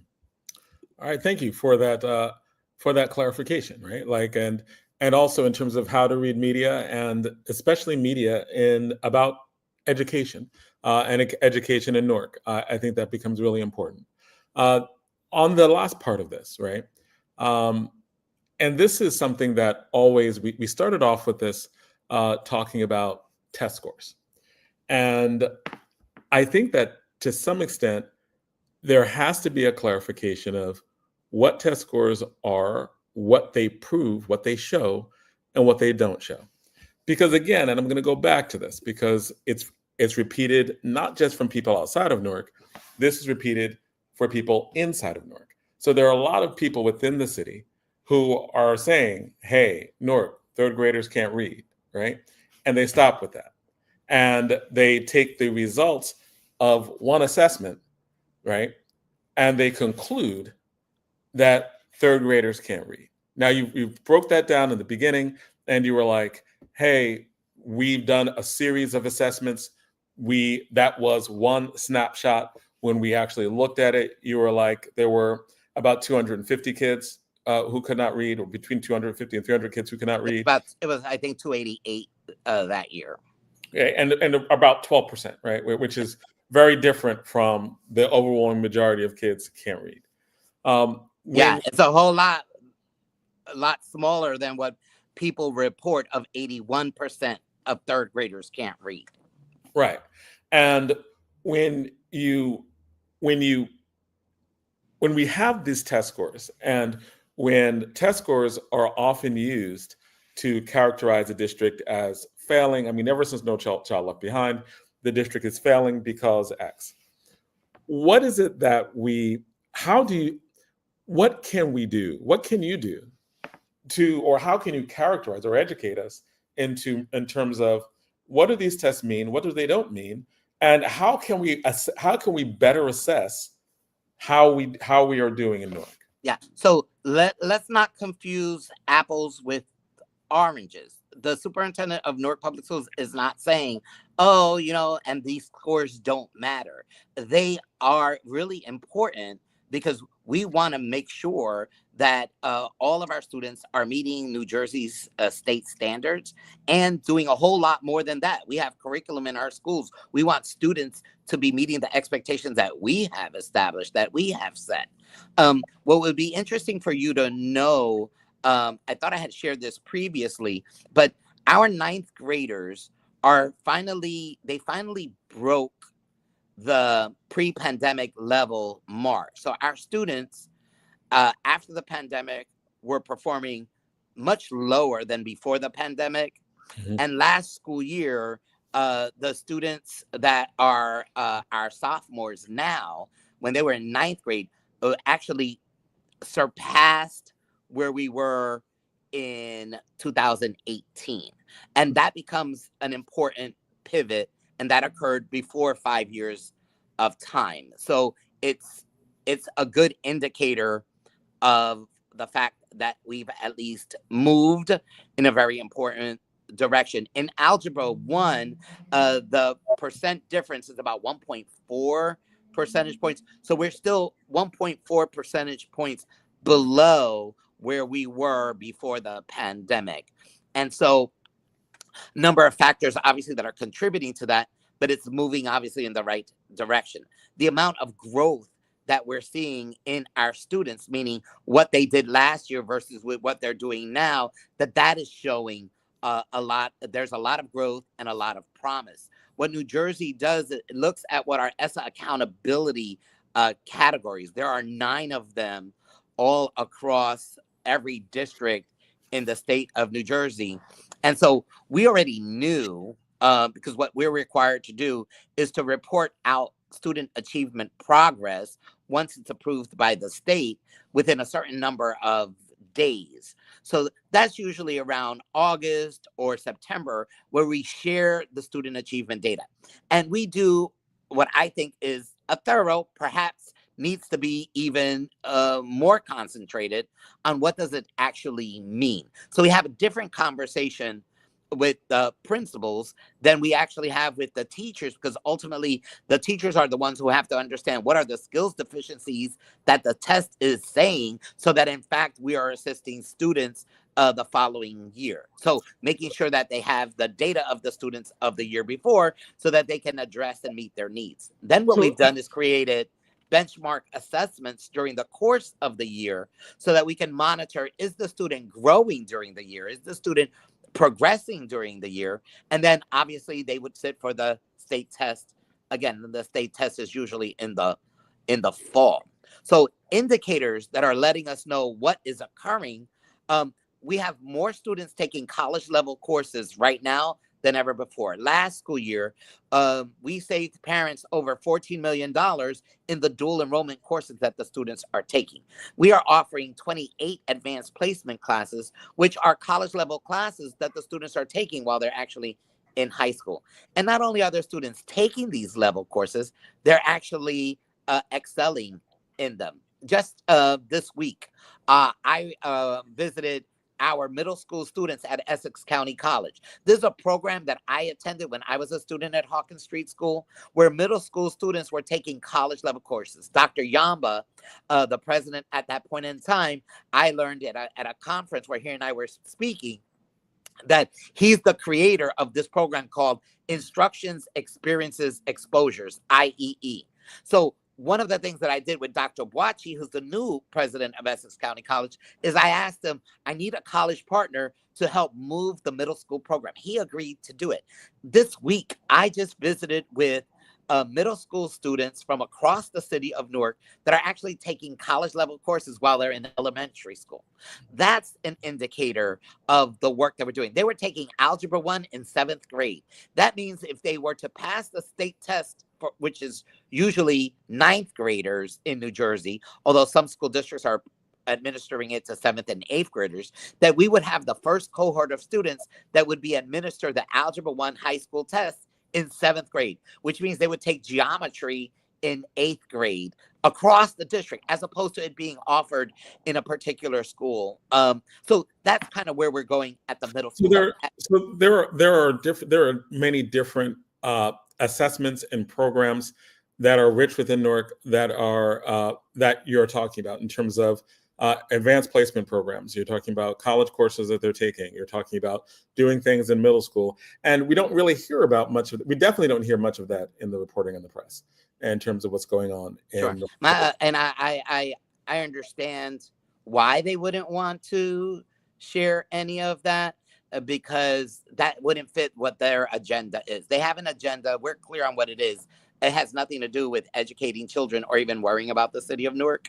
And the fact that there would be people who are longtime Newark, and I'm not talking about our advocates. We would be nowhere today without our advocates. They know who they are. They put the right pressure in the organization. They are a crucial component of the work that we're doing. That's not what I'm talking about. I'm talking about people who jump on the bandwagon because they think that will yield either employment for them in the future. Let me let you know, it won't. That it provides an opportunity for others to take advantage of the dollars that the district gets. Let me give you another footnote. It won't. Ultimately, in the end, what we do know and are clear is that last school year, over $169 million while going to scholarship money for our students. We are having hundreds of students that are getting into college. They have successfully completed their second year. That's the class of 2023. The state of New Jersey requires us to monitor all high school graduates into their sophomore year in high school. Right. 48.9% of the class of 2023 has actually successfully completed their freshman year or in sophomore year. You know, Jonathan. Wait, question. You said, let's repeat that, because and I'm just going to ask you, you're talking about of the high school graduates in Newark Public Schools. Of the 2,500 or so students, 48.9% of them, a little over 1,300 students, have successfully finished their second year of college. Now, that's okay. So the reason why that figure surprised me is because that's just that seems like a high number. I think the national average for college graduation is like 20% or 25%. No, it's the highest we've had. We're gonna do better than that. We're looking at the national standard. We're significantly below it. So let's be clear. Oh, I'm not saying that that's great. I'm just saying that's the best we've ever done thus far. And we are definitely on a trajectory towards making even greater things happen. A lot of the programming that we're offering, whether it's our college going programming. Do you know that we're offering classes at university, high school, that are offered by professors from Howard University? That's the type of work we're doing. Our local universities are helping us. Rutgers, NJIT, Seton Hall, Essex County College.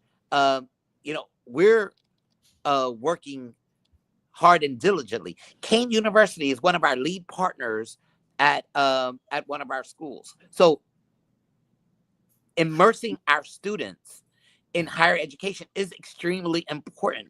It is the purpose of school, is our role and responsibility in this democracy. And we need to make sure that we're producing people who either go into the workplace or go into the workplace after college, ready for that. And fair enough. And fair enough. When I was looking, when I was rechecking the figures, it was like the national average is like 64%. That's about right. High school graduates are in. Our rate is at 48%. And you're saying it's the highest that we've had. And so that is so it seems like if you're going to have a conversation about achievement and educational achievement, it would just have to do. There's a lot more that would take place in that. We're going to. But I want you to know, just real quickly, that we have a legal responsibility to share this information, and that occurs at the start of the year. So I know that before the school year starts, you all bless me with the opportunity of joining you to send some welcome remarks to our students. Perhaps sometime before, like in the middle of the year, if y'all are interested, we could come back. I could come back and just talk about where we are with the student achievement information. I don't want to take you off task, but ultimately in the end, I wouldn't want people who are watching to think that, I just wait for this opportunity. We are constantly providing important updates of where we are, things of that nature. We take advantage of the start of the year at convocation to really impress upon everyone everything, or to an extent, almost everything that was accomplished the year before, and to lay out a roadmap of everything that is occurring moving forward. So these multiple indicators throughout the years when we actually do report it out. Okay. And now I'm going to take you to a local controversy with national implications. When the situation at, there was when we're talking about like white supremacy, anti-Black racism, we've had you on the show before. We've talked about what happened at Global Studies, where kids were like, been harassed. The Creed report that was, written by very well-respected educator Lauren Wells was pretty scathing. It said that complaints were ignored and that there was a culture of anti-Blackness that allowed students to be harassed. In the context of what's going on nationally, right? And that when you have a culture of what I think is a culture of white supremacy and a culture of resegregation that's making a comeback, we have national leaders describe immigrants as poisoning the blood of Americans. We have, and today in the New York Times, Louisiana wants to finally finish off desegregation programs. You have people who are self-described white supremacists who are influencing and in the White House and advising it, and they would describe themselves as being white supremacists. Is this conversation that we had and that we're having, I think that it kind of makes it so much more important in dealing in Newark Public Schools. So in the aftermath of the Creed report being public, What was specifically done in the school district and now, like, to deal with anti-Blackness and to deal with relationships between Blacks and Latinos, and deal with anti-Blackness that is within our communities? Like, we that is more important now, or at least it seems like it has blown up, so that there are real consequences of it now, right? Like, you see that, with what's going on in immigration detention centers and what's going on in Newark, it seems like understanding white supremacy is more important now, or at least more visibly, overtly important now, than before. Yeah. So I know that what I would share is that the purpose of the Newark School of Global Studies was actually to address the essence of this very issue, where students are learning 2 languages. So they select Chinese or Arabic, and that the focus point is creating, in fact, ambassadors of these students to really assist us as youth ambassadors in addressing every and any issue. The fact that any issue of race is not going to be tolerated. Racism in the Newark Public Schools is not going to be tolerated in any of its form. I have no other way but to help underscore that point. And so when we look for assistance and support, and we've received it, it's important for everyone to know we were not waiting for the report to actually be completed, because when students reach out to us, as they did, the most important thing is to immediately be responsive to that. And immediate may not have been fast enough for everybody. And ultimately, in the end, where we are right now is a far better place at that school than obviously during that time period. You all are far better spoken on this topic than even I would be. And I see her now, my other brother, now he's an expert. I would be like, he needs to help me handle these types of things. And one of the things that he has done is, provided assistance and support, which is what we appreciate. So the idea that recommendations were provided in the report were extremely helpful, so that we could take everything under consideration. What investigations occurred at the school, and then how to begin to make sure that adults are responsive to students' needs from everyone in the school, and so that has been quite helpful to us. Are there certain things that are measurable, like across the districts? I know that there were things that were implemented in all of the schools in terms of the HIB rules, the HIB like individuals who are there, and more of an depending on the school or the principal, an encouragement to encourage to report. Are there things that are measurable? Can we measure certain levels of progress, or can we measure certain levels to which these complaints actually have, like, the systems that are put in place have worked?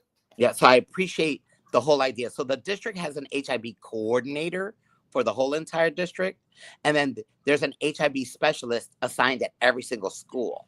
And so if anyone is ever in a situation where they're being harassed, intimidated, or bullied, on the school's website is the actual person that you can go to file whatever it is that is your complaint. So there's a summary of all of that for the year, and it's categorized by whatever is the actual complaint. So we do get a report to see, are issues of race, our issues of gender.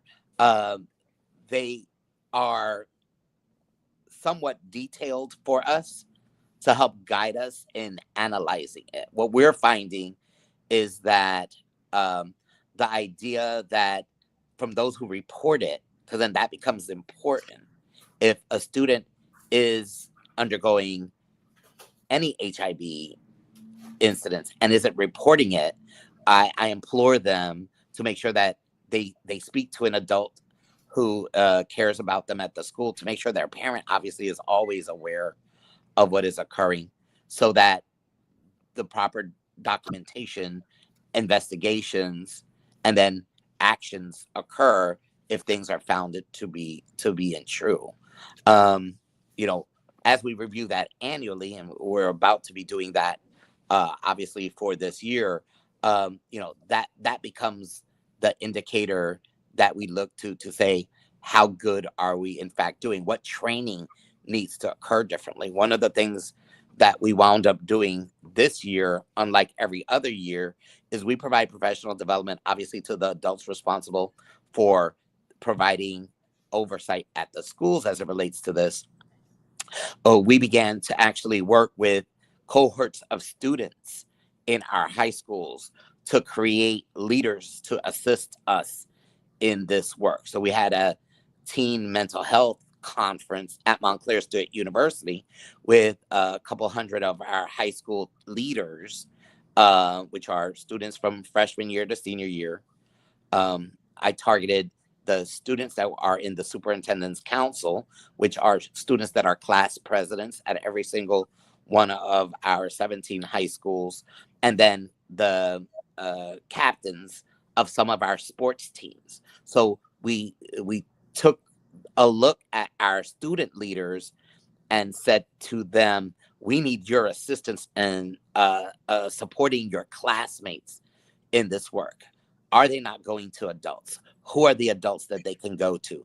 What are some resources that we have? Their job is not to become the health mental specialist, but it's to become aware so that students are providing supports for their classmates. That launched a couple of weeks ago, and we already are just seeing a lot of supports.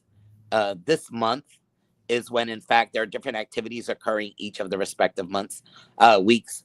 The last week, we're going to be doing some audio, some videos of the students and the work that they are doing. We have a general tendency to put more responsibility on kids than adults, and I understand that.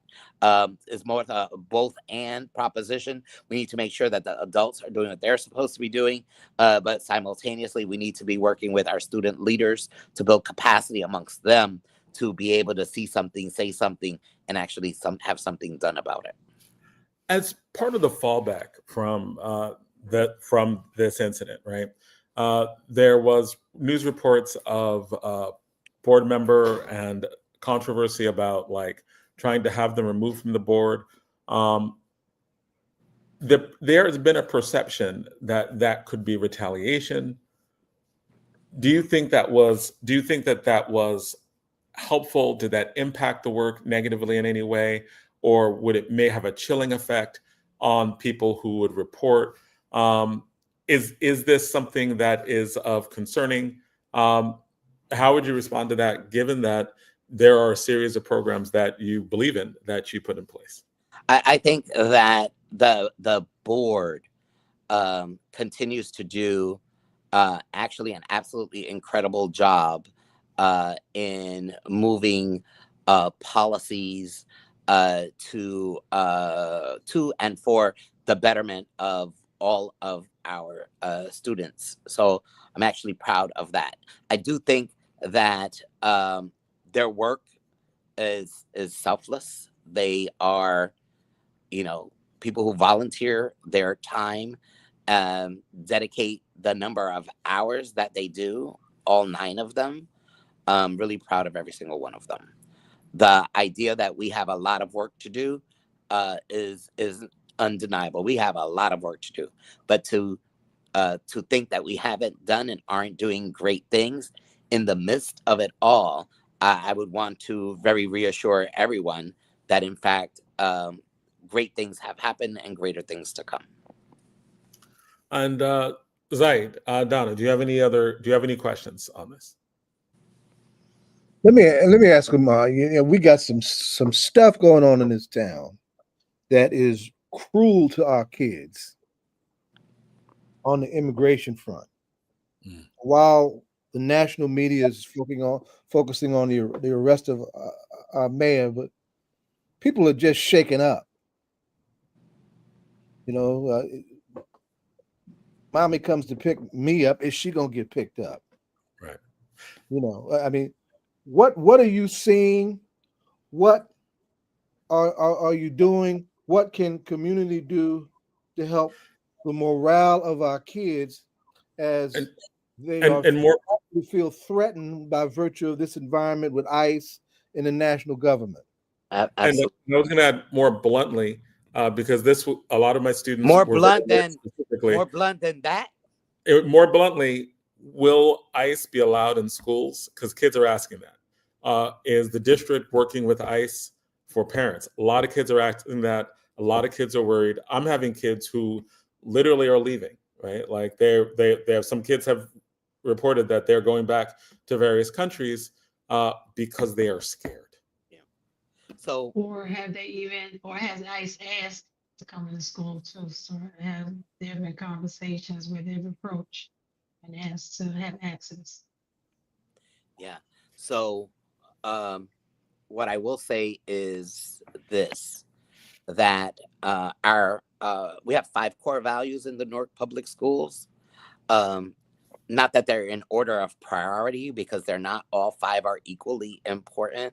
But the first one is one that has been true ever since I was a debate coach as a substitute teacher in the Newark. So ever since I was a substitute teacher in the Newark Public Schools, assistant debate coach at Science High School, debate coach at Science High School, teacher in the district, principal at Horton, principal at University. Children are always at the center of every aspect of the work that I do.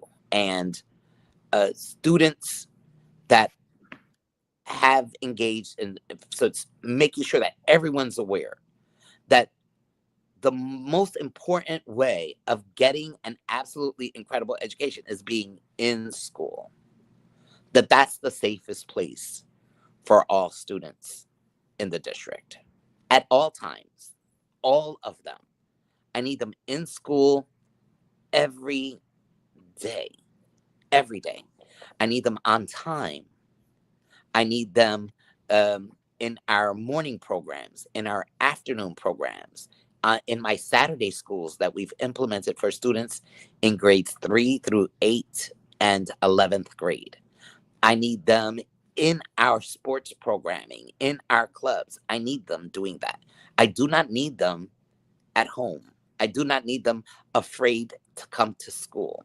So to the broader audience, I say that the way that the community can assist us is making sure that students are in fact in school. As I am driving around the city, if I actually see a student that is unaccompanied, I'm addressing that issue right then and right there.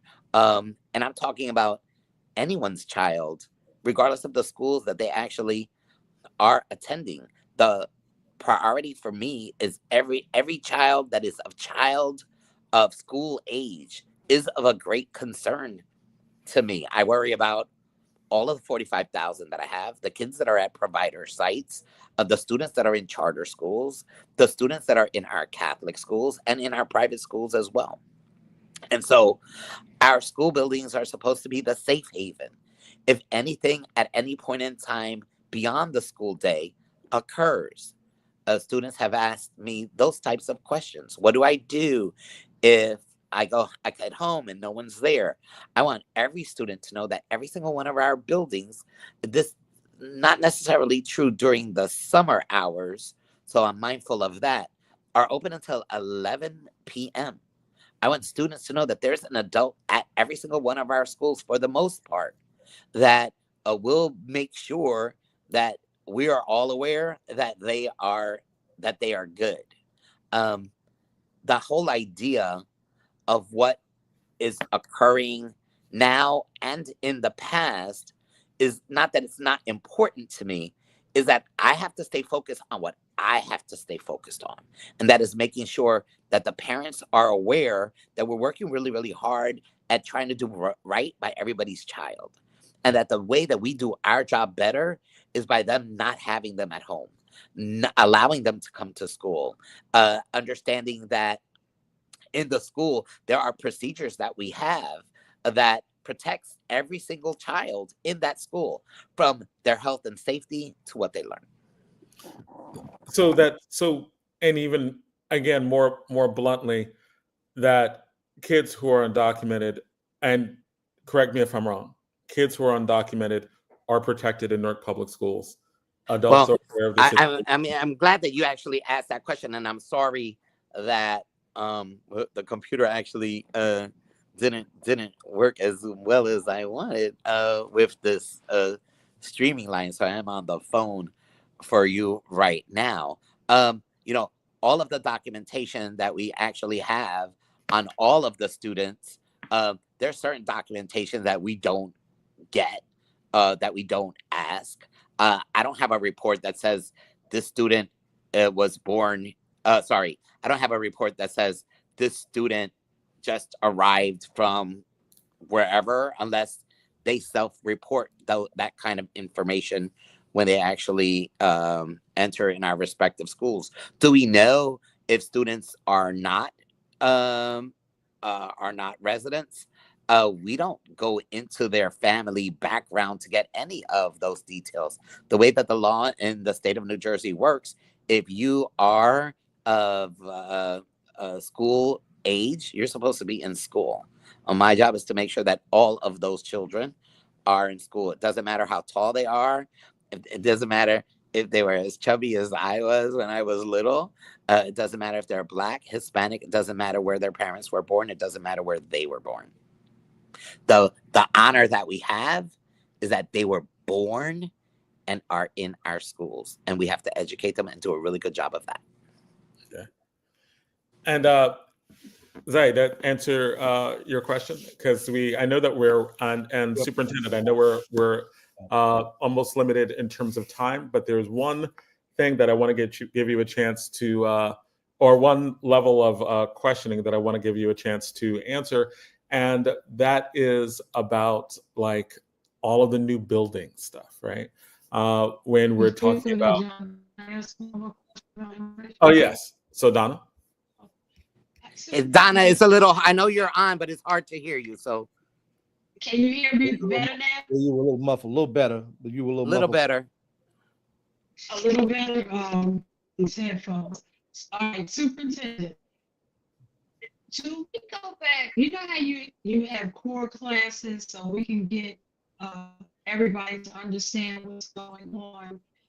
Do we have opportunity to teach about we are a country of immigrants and keep going back to that and help everybody to realize that we all come here by one way or another, Ellis Island, a boat ride, or we're a country of immigrants, so we have to put that into perspective. Do we have that discussion? Yeah, absolutely. And I think that if anyone didn't realize the importance of our social studies classes, that's something that's every probably social studies teacher in New Jersey is thinking about. Wow, we're not a tested subject, but we're being tested right now. So right. Definitely, I would say across content areas, but definitely it's being clearly addressed in the social studies classroom.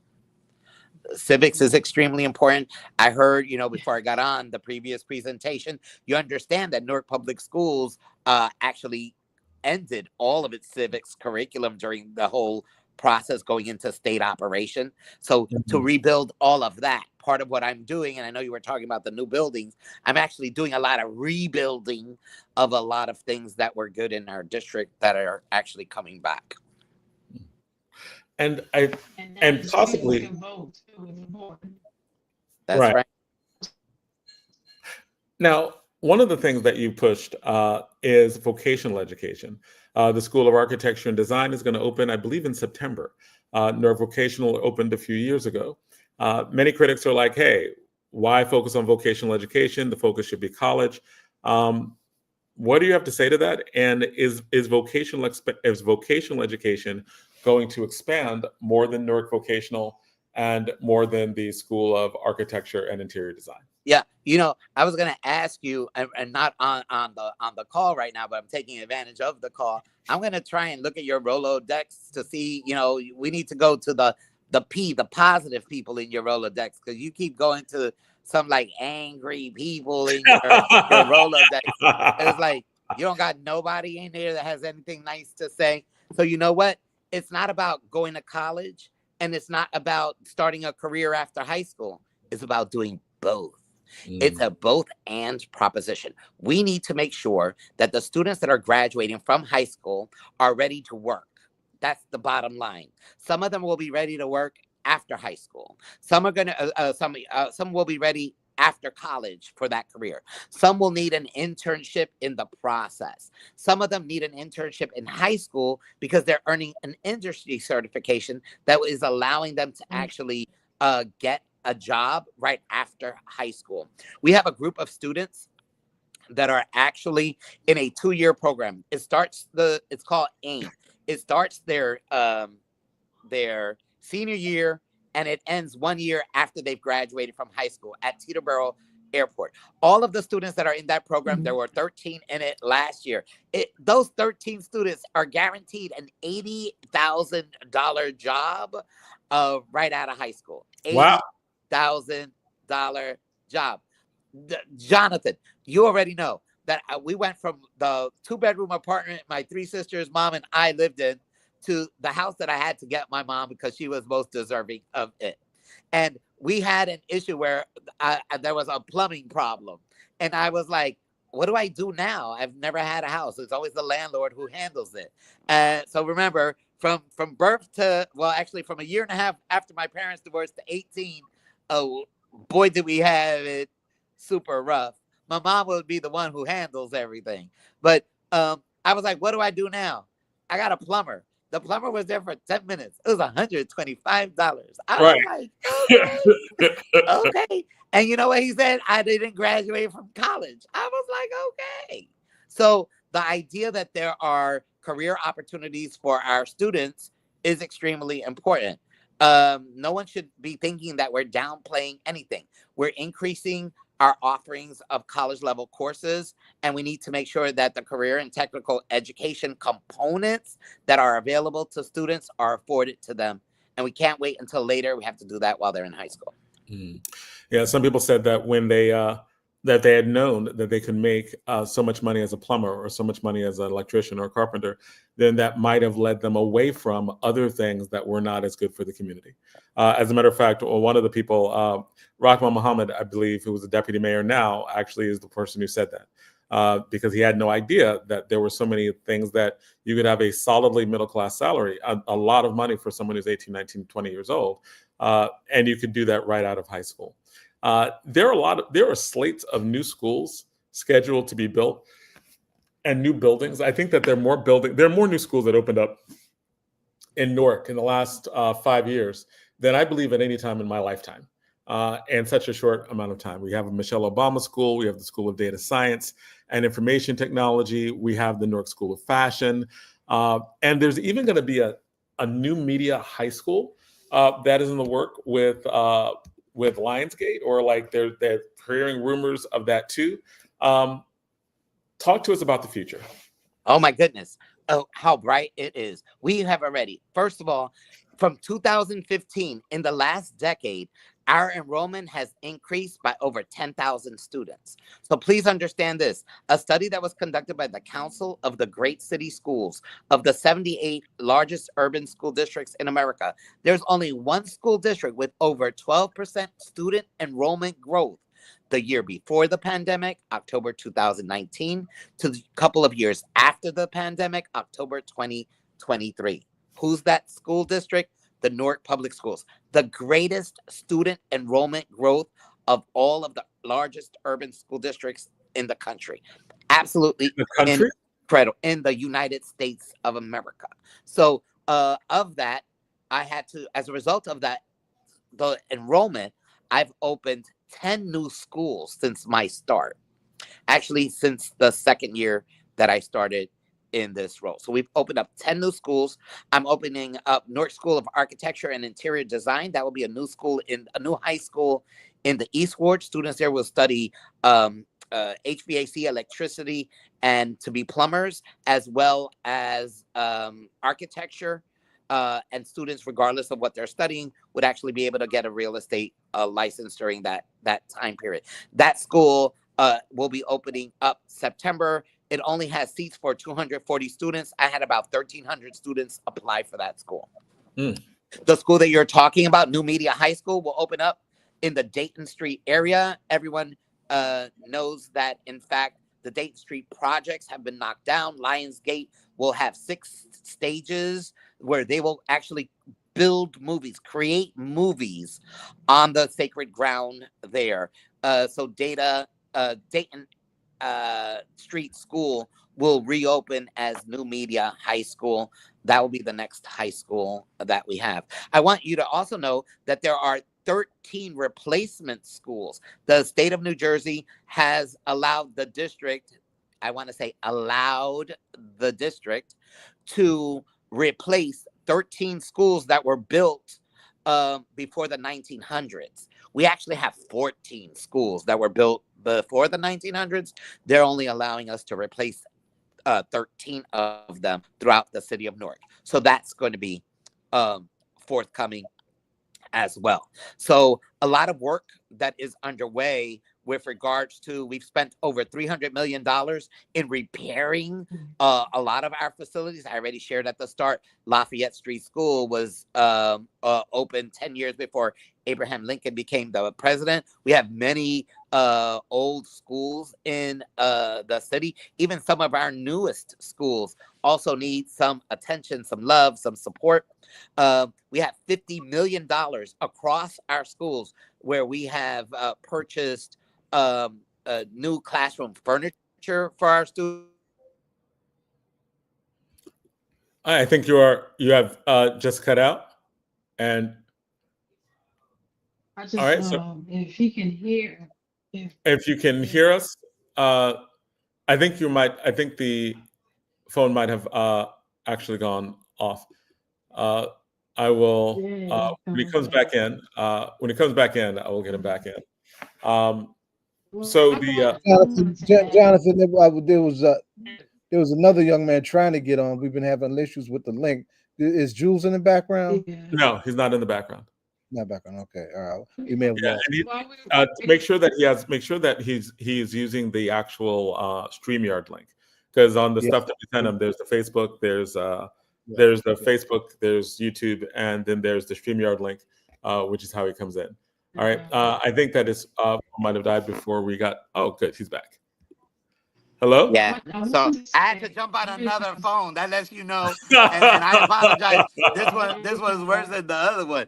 But thank you for letting me jump back on. I don't know if you said anything bad about me when I was gone, but I know you all are good people, so you tell me to my face. So I appreciate that. So 13 new schools are coming. They're 13. Sorry, they're not new. There'll be new buildings, but it'll be 13 replacement schools that have already been predetermined by the state of New Jersey. They had to have been built before the 1900s to qualify to being replaced. That's going to take a good 10 to 20 years to actually complete. I don't have that kind of time, John. I have 10,000 students. We're increasing students. If all of the incoming freshmen that are in 8th grade come to our schools, it'll be well over 3,000 students in our freshman class come next year across our schools. The largest freshman class ever. Last year's was way over 3,000. This one will be way over that. Wow. So I know that and thank you for staying later. Thank you for staying considerably over time. And is there anything that you would like to add in terms of Newark's future, what we are looking forward to? I didn't know that we were the largest. I didn't know that our growth was the highest in the country in terms of new people coming in. Yeah, no, I just Jonathan, appreciate as the he comes back in, let opportunity. me ask all-time favorite question for the superintendent. How many students graduated with an associate's degree, or how many are we targeted to as we come to the close of the year? Oh, And Miss Miss are we Donna, looking that at was a great evening school? question. I heard the media school. A lot of parents would like to South Orange and Maplewood have a great go ahead, Jonathan. Donna, you're delaying but the first question you got out in terms of the associate's degrees, et cetera. Let me tell you. So everyone Okay. understands, And right? what about the Okay, yeah. So she had a problem with It's with okay. You would have thought I lobbed it to her so that I could do a grand slam. Let me tell you this. We have well over like 600, 700 students that have received associate's degrees, inclusive of the class that's going to graduate this year. Last year alone, we had 178 students across our high schools graduate with an associate's degree. To be Hold on, clear, wait. Let's back up. yeah, So of our graduating seniors last year, yeah, just 178. we need the media That's- school to be online, bro. that's a lot. 178 with their associate's degrees. But when we look at That's a lot. the last 5 years, it's like well over 700 This is students with associate's degrees. So to everyone listening, these are students that are graduating from high school with 2 years of college done. They're going to get their bachelor's before they turn 20 years Jonathan, did you use the Donna, you're coming in and out. So I know. Donna, you're coming in Did and you out. use the word not? She should go out and come back in. Yeah, you should go back and come back in. All right. Go out and come back in. Okay. And you can But let it's me know answering- whatever questions Miss Donna has. I'll make sure she gets those answers, John. Oh, absolutely. But you were in the middle of answering, and you can finish answering that one of 178 just in last year's class. Yeah, class of 2024 was 178 students with associate's degrees. Right now, we're clocking well over 700 students with associate's degrees, completing their 2 years of college while they're in high school. Watch this. Next week, in 2 weeks, Essex County College will be graduating students with their associate's degrees. Jonathan, students from my high school graduating class of 2025 will receive a college degree before they even graduated from high school, because the high school graduation is in June. Wow. Okay. So again, those are some of those highlights that I think that should all be put front and center, because those kids save their parents save a lot of money on college. A lot of money, over $14 million saved to the parents. You won't see anybody reading about that. So you could actually, there are at least 178 students who could graduate from college when they're 20. Yeah, you understand, Jonathan, that of that 178, they have all entered their third year of high school, a third year of college by this June, this spring. They have just completed their third year of college, and it's their first year in college. Wow. That's cool. So thank you for this evening and for coming out tonight. We always ask you the ritual question of who is your favorite hip hop artist, individual or group. Well, I know it's Ja Rule. That's it's it. not gonna change. That's it. It's not going to change, right? That's it. Now, normally we ask, but I was like, you've been on our show so much. Like, if anyone knows, like by now, right, man. And like, it's so great to read later the messages in the chat. So when it's former students of mine, I get to read them. They're like, it's Ja Rule, it's Ja Rule, it's Ja Rule. I love all my students. Always remember what I said to you at University High School. There would come a point in time where it would be our time. And our time is right now. So we're hiring for teachers. We're hiring for administrators. We're hiring for security, custodial, food services, all our job opportunities at the district's website. We need you to help us be better. And we know if you join us, that's exactly what will happen. Thank you so much, Jonathan. Brother Muhammad, Bashir, I love you all. Thank you for everything that you always do. And I appreciate knowing you. All right. Well, thank you. We'll see you real soon. We'll see you real soon. Thank you. Bye-bye. Thank you for coming on the show again. Bye. Thank you. All right, take care. All right. So we've had a pretty packed show tonight. Yeah, we need the media school over real quick to help us with this technology. The new media school, absolutely, right? It's actually a new media school, so it'll have everything from all forms of streaming, etc. But it's a new media high school. It's going to focus on new media, and it's in conjunction with Lionsgate, which is kind of cool, like with the studio that they're building. That's investment. Right. That's investment. Right. Now, Yeah, when I heard about that, I was. We're going to get some articles in the press about that kind of investment under the leadership of Mayor Baraka, as opposed to these other articles that we're getting. I'm just wonder. Yeah, and I think that like those things, those stories about the kids getting their associate degrees, that like when he's getting these hit with these questions, etc. I think there just needs to be a short list of things just to throw out at people. Yeah. Because I think that this has become part of the political campaign. What they say about Newark has become part of the politics, and I think that it is incumbent upon all of us to make sure that that there are answers to that. And I think that at some point there has to be like a little sheet of achievement, a sheet of stuff that you're like, hey, if you want to talk about Newark, talk about the kids who graduate with associate's degrees. Talk about the kids. Talk about the highest number of kids that we have in terms of 48% who end up going to college. Talk about the new programs that we put in place for kids in vocational schools. There is a narrative that people want to have about education in Newark, and it's the same thing. And anytime there is something that fits that narrative, they run with it, and it becomes a dominant. That's the only thing. That's right. Right. And the vocational, one of our code enforcement officers, electrician code enforcement officer, he also is a teacher at the Passaic County Vocational School, and where he went to school at. And one of his teachers said, I never knew you would be successful in doing this. And he responded, not only am I successful, my salary has exceeded your salary. So, and in his vocational skill, he comes back and teaches, and it was skills he learned right there at Passaic County Vocational.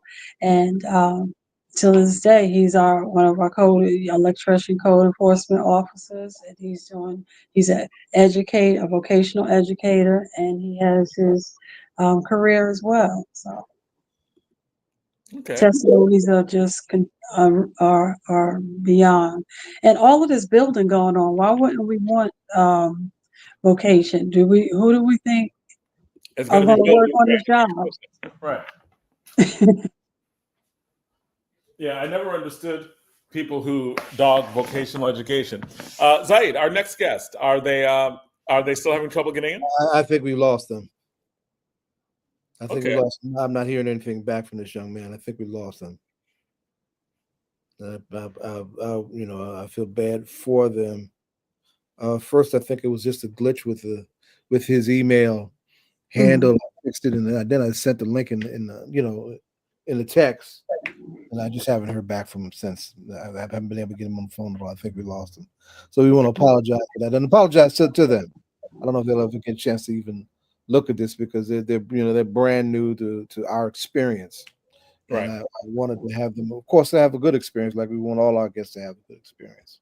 So to Jules Brown, if you hear me, son, we want to, All Politics and Local Family wants to apologize that we had the issues with that link and we couldn't get you on. We know you got your hands full. You got a gala tomorrow. We hope you do well with it. And you can start to talk about that gala, so we can just give them some advertisement. We know that they're and what they're doing from East Orange. Zai? Can you hear me? Yeah, we can hear you now. Right, there's not a lot that I know about it. I was just impressed with this young man and his vice president. And I did not get that young lady's name. They popped up in our Brick City Peace Collective meeting, but the event is called Fundraising Gala Inauguration Service for the Youth Spirit Club. Right, it's taking place at 60 Franklin Street in East Orange tomorrow at 5 o'clock. Special guest is Councilman Kelly. This is this 60 Franklin Street is this new space that the Silver Stars opened up, right? And they are the performance side of the folks who founded Prodigal Sons and Daughters. Silver Star has been around for a long time, right? Old school harmonizers that go back to the mid 70s. And most of them were brothers out of Mosque number 25 from back then as well, including former Assistant Minister Henry Muhammad. So I just wish them well. I wanted them to have a chance to talk about their vision, what they're trying to do, where they're at in school, and what is their notion of service, and how are they handling what they're trying to handle in times like these. That's the standard fare that we try and give young people, to give them a boost. So we just wish them well. All right, and I just heard some disturbing news. We heard it earlier today on from Joy Reid, and that's our Congresswoman who did an incredibly brave thing last week is going to be charged by the Justice Department, and that is going to be pretty messy and bad on the Justice Department's point, right? Because they are anything but.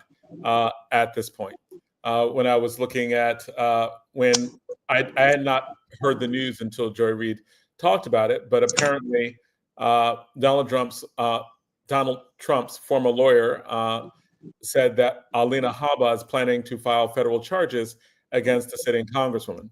Now, is the thing that makes this administration so. And to be clear, is that Congresswoman Bonnie Watson or our Congresswoman Monica McIver? Right, our Congresswoman. Right. Okay.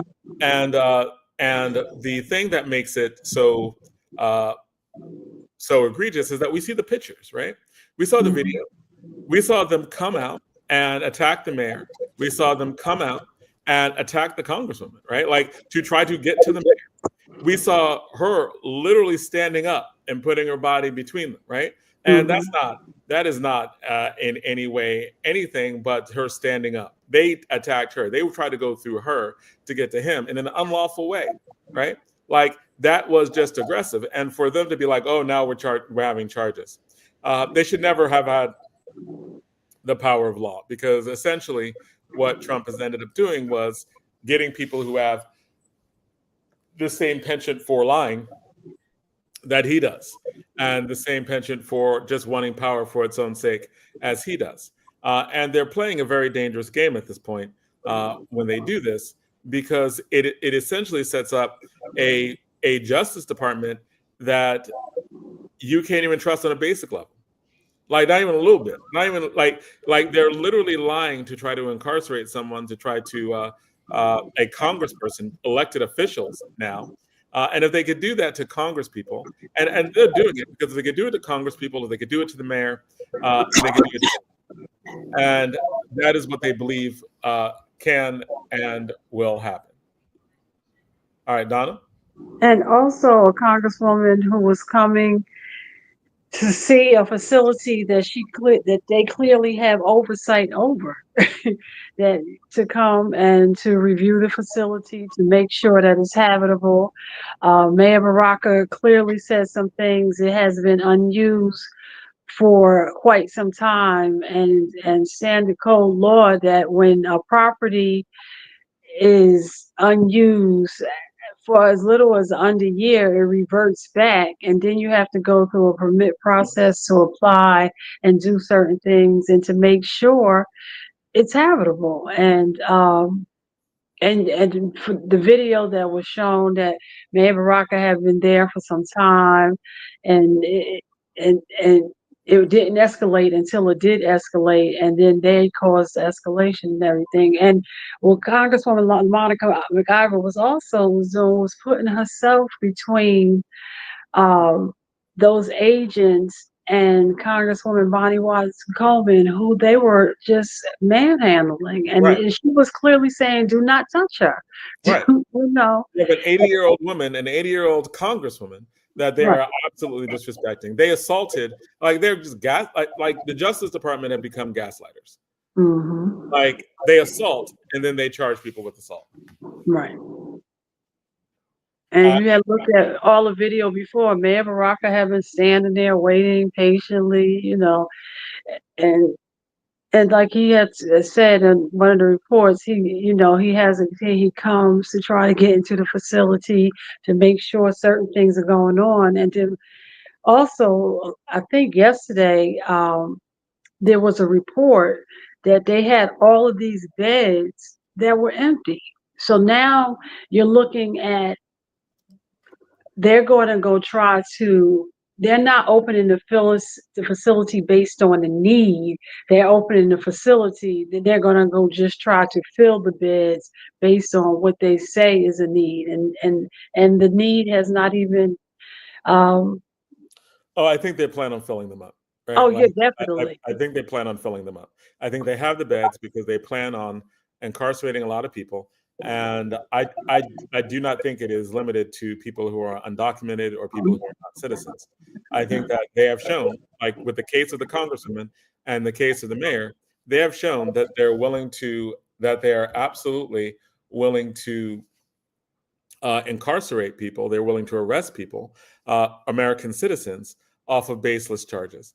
And as African Americans, we've always known that this happens. We know that this has been the way in which the justice system has always worked for us. And now they are spreading it not just to us, but it is to the rest of the country. Because if you could do this to a mayor and a congresswoman, then they plan on doing that to everyone. I think that they will be treating white people who disagree with them in the same way, in very similar ways they did to the anti-war movement in the late 60s, where people were, there were 4 kids killed at Kent State. There were people who were dealt with in terms of COINTELPRO. Like, I think that they plan on spreading that in ways that it has been spread before, in ways that had been spread before, in times where many people thought were in the past. Yes, indeed. In fact, I apologize to younger people. I was at the State House in Trenton yesterday, in my work function for Equal Justice USA. We were asked by a great group of women called Moms Demand Action. They're very good on issues related to gun violence. And they asked a number of us who were involved in community-based violence intervention, to come and talk about how they can be supportive of the threatened and real cuts coming from the work that we do. And I said, well, first, and this is something I used to do when I had my troops, when we first started taking streets over, right, and shutting them down. I would apologize to them for social mistakes that my generation made as parents, and in our reckless pursuit of fun and found ourselves overwhelmed by the crack epidemic. Right now, I have to apologize for younger people and to women. That we're in a time where we couldn't foresee ourselves in a time when Roe v. Wade is overturned and all of this stuff that's going on. We just couldn't see this thing coming back like this far. But in fact, it is here. So for all the good that we have done, we still need a whole lot more folks to get in the good that we've been trying to do, so we can prevent this from going any further than where it's already going. Just some points of clarification. Congresswoman has not been charged yet. This is the threat. No, she has not. This They plan on doing it. This is what we call in revolutionary language. This is a propaganda war that they're trying to win. Right. Right. This is a propaganda war that they're trying to win. No footage whatsoever supports their claim. They have yet to produce anything that supports their claim. And if they had something, you would think they would do it. Right. But by virtue of the kind of handles that they have on certain media outlets that are mass media outlets, and the pressure that Trump has put on other media outlets, right? There's this wishy-washy, notion of looking at this video footage for what it is. Right. You lifted up an article today in the New York Times that looks at the video and is like, and the writer is inconclusive. Get out of here. Right. And that was a writer who nobody we know. Not like that was from the New York Times. And I'm just like, no, like you can't look at it and be like inconclusive. Not at all.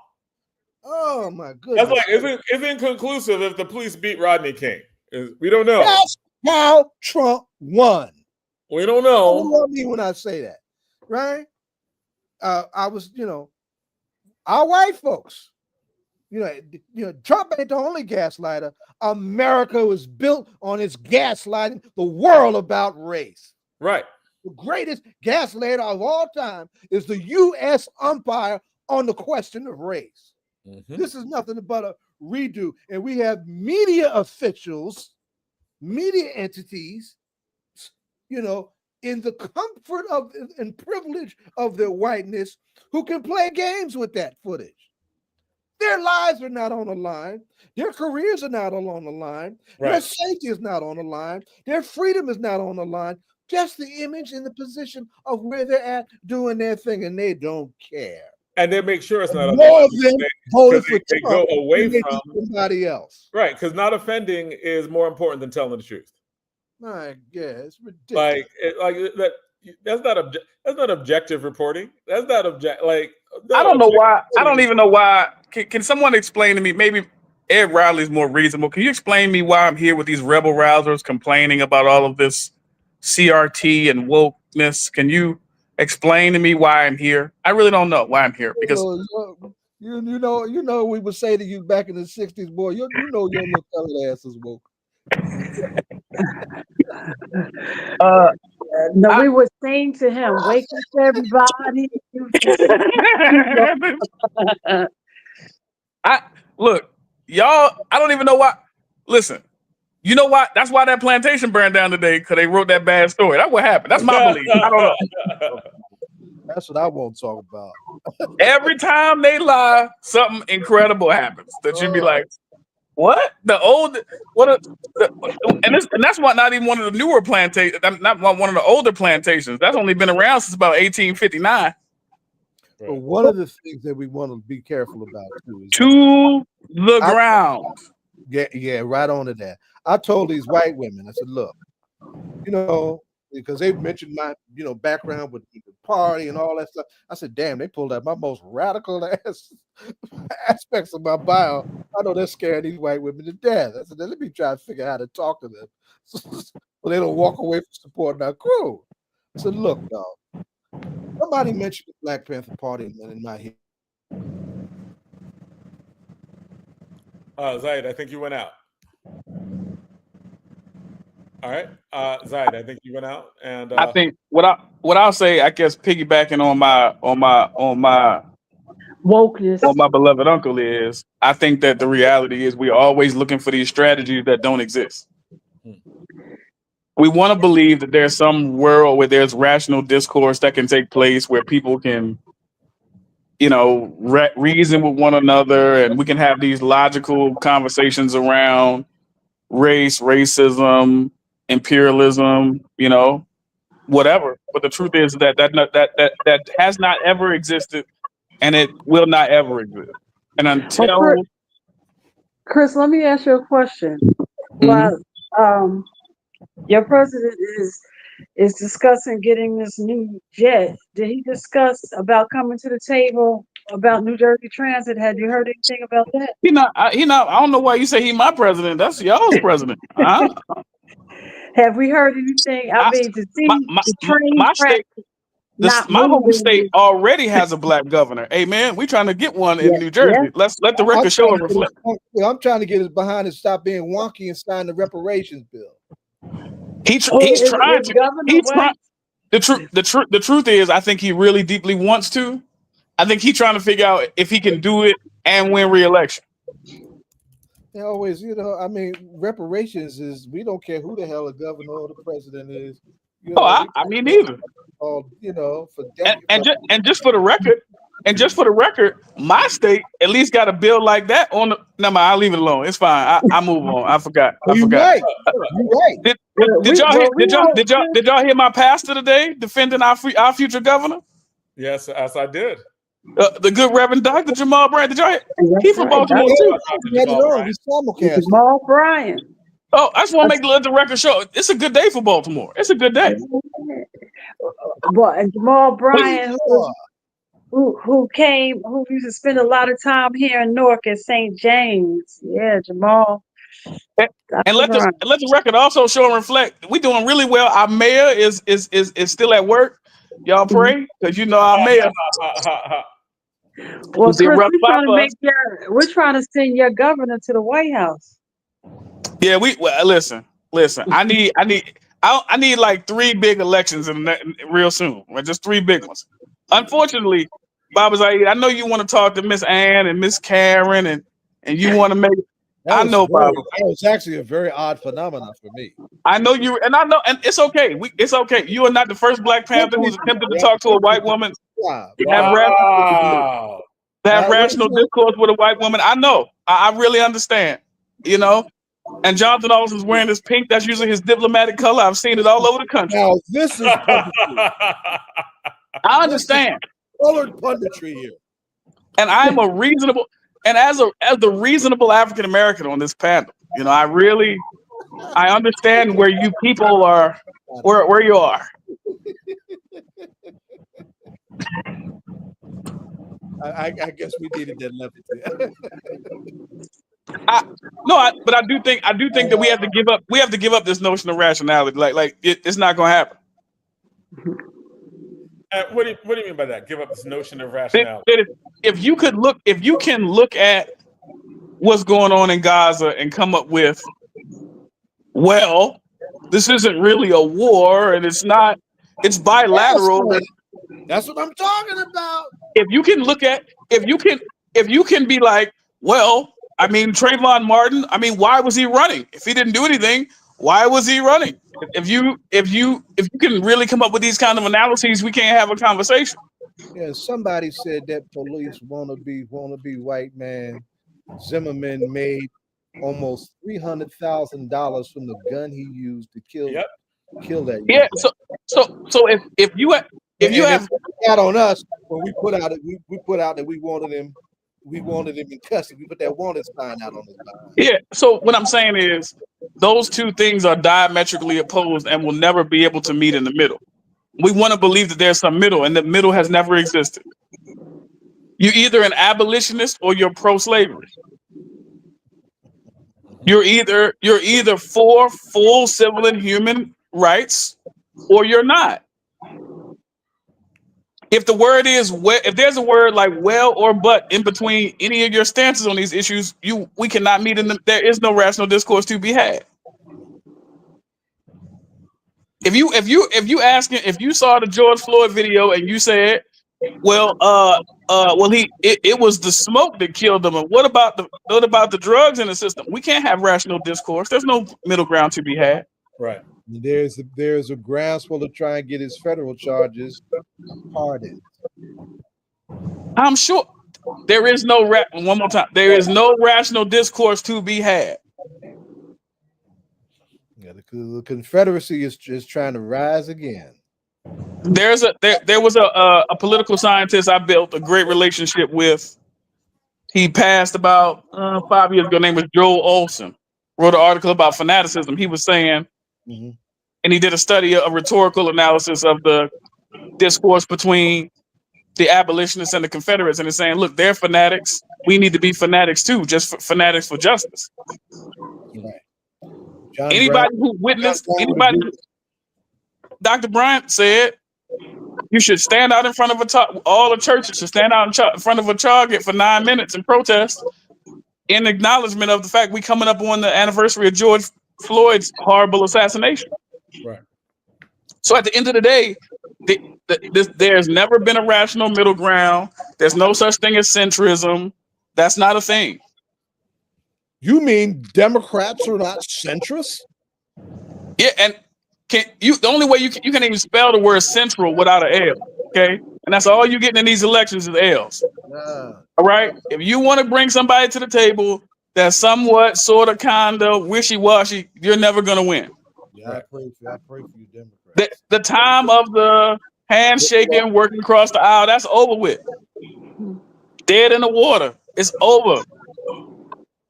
If it ever existed at all.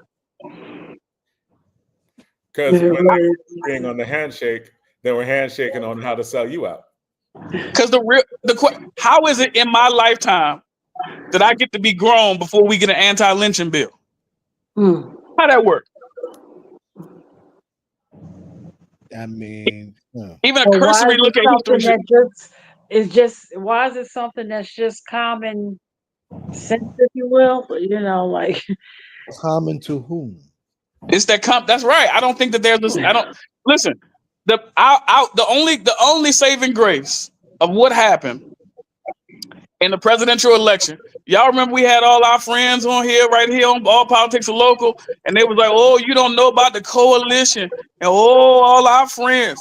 No, and I told them no, and everybody disagreed with me, and I told them it didn't exist and it's not a thing, and they all was like, "Oh, Chris, you don't know. We have many friends." No, we don't. The Latina community actively voted itself out the country. I've never seen nothing like it. They sat right here on this show and told us it wasn't gonna happen. Y'all remember? I think hello, y'all there? Call. We're here. I want you to preach. Like you're starting to preach. We just want you to go with it. Y'all remember? What Pastor Slaughter said at St. James? Hey, Donna, what Pastor Slaughter said at St. James? Y'all ain't gonna help me right through him. They sat right on this show and told us I was crazy, didn't they? And it is not true. It is true. There's the time of rationality, civil discourse, common sense politics. That's all gone. And just think of how Congressman Payne used to explain how the Democratic, wheelhouse was, we take on this, and how the Republicans, they stick to these 4 or 5 core, one which they've succeeded on, the Roe versus Wade. And to see how they fall in line, don't push back. I mean, the first time that he was in office, there were some Republicans who pushed back, who spoke out, but now it's like everybody is completely in line, singing the same song. It's amazing. I mean, he's just doing exactly what he wants. And we're only, I keep going back, like January 20th, February, March, April. It's not even May 20th yet, 4 months. And it seems like it's been, whew. Guess what? The real issue is, since we are on a political show, the real issue is, the reason we can't have a conversation about this is because we don't even know what it's about. The rise of number 45 and number 47 is the byproduct of and Francis Cress Welsing tried to warn us about this in the early 90s with the ISIS papers. Yes, what's the name of the we used to play Public Enemy. What's the name of the album? Fear of a Black Planet, right? That's right. When they looked at Roland Martin wrote a book we should all go get. It's called White Rage. How the painful demographics are making white America lose their minds. Roe versus Wade, and I feel crazy about this because it's hard to have these kind of conversations because they are very sensitive for people, especially for women. But I've been trying to tell sisters, this was not the overturning of Roe versus Wade was not about an encroachment on women's rights. While it was that, it was about and literally the day it was overturned, Trump was standing there with a white woman Republican who said this is a victory for white life. That's right. That's right. We want to close off all barriers that lead to America getting any browner or any blacker, period. Immigration, abortions, anything, birth control, all that. Anything that's going to keep that where America might get any darker, we can't have it. And until we understand that these people feel like they are in a fight for their literal survival, we're not going to really have we can't really have real strategies that work. And that's the bigger conversation. They are terribly afraid of losing control or the browning and blackening of the browning of America. And these conversations, I know when Mayor Baraka first got elected into the mayorship, that was one of his steady conversations that the bigger concern for them is the browning of America. The ledger packed up and left Newark when Rass got elected. Just packed up. No. So the question at the end of the day, until we can wrestle with that,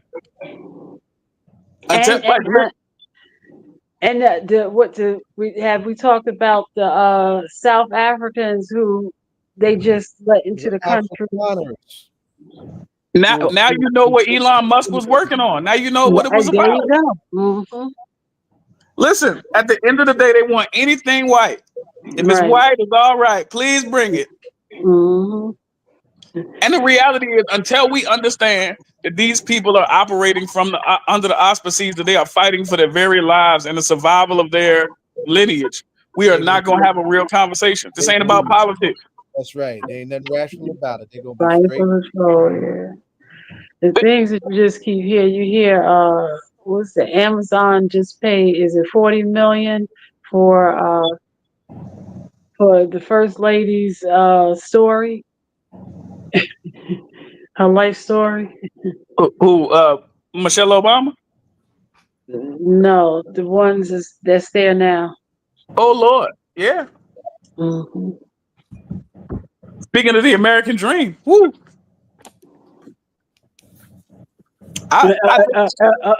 Immigrant story when we're trying to.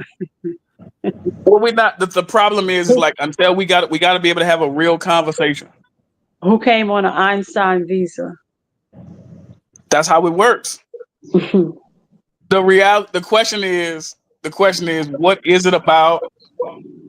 Look, South Africa had was on the brink of creating a nuclear weapons program. Right. Nelson and abetted by the state of Israel.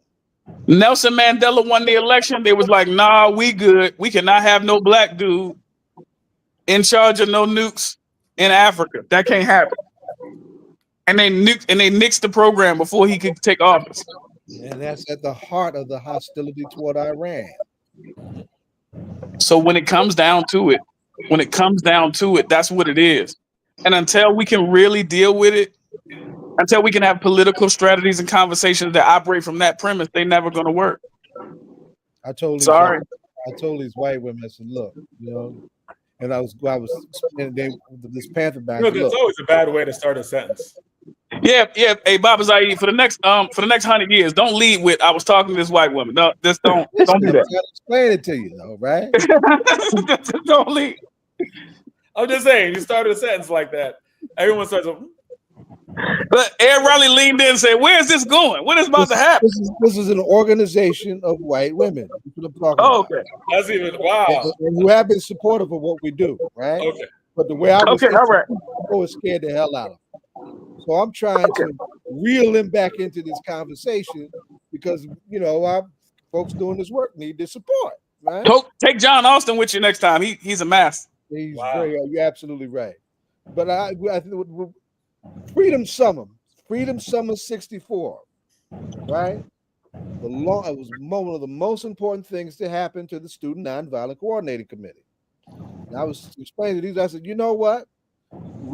This is what I need for y'all, because I told them I came to recruit them. They were like, "Whoa, what are you going to recruit us for?" I said, "I don't need you to be high risk interventionists like my young men in the street. I'm not asking you to do anything like that. I'm not asking you to put your lives on the line the way we did in Freedom Summit to have y'all be buffers between us and the Klan. I'm not asking you to do that.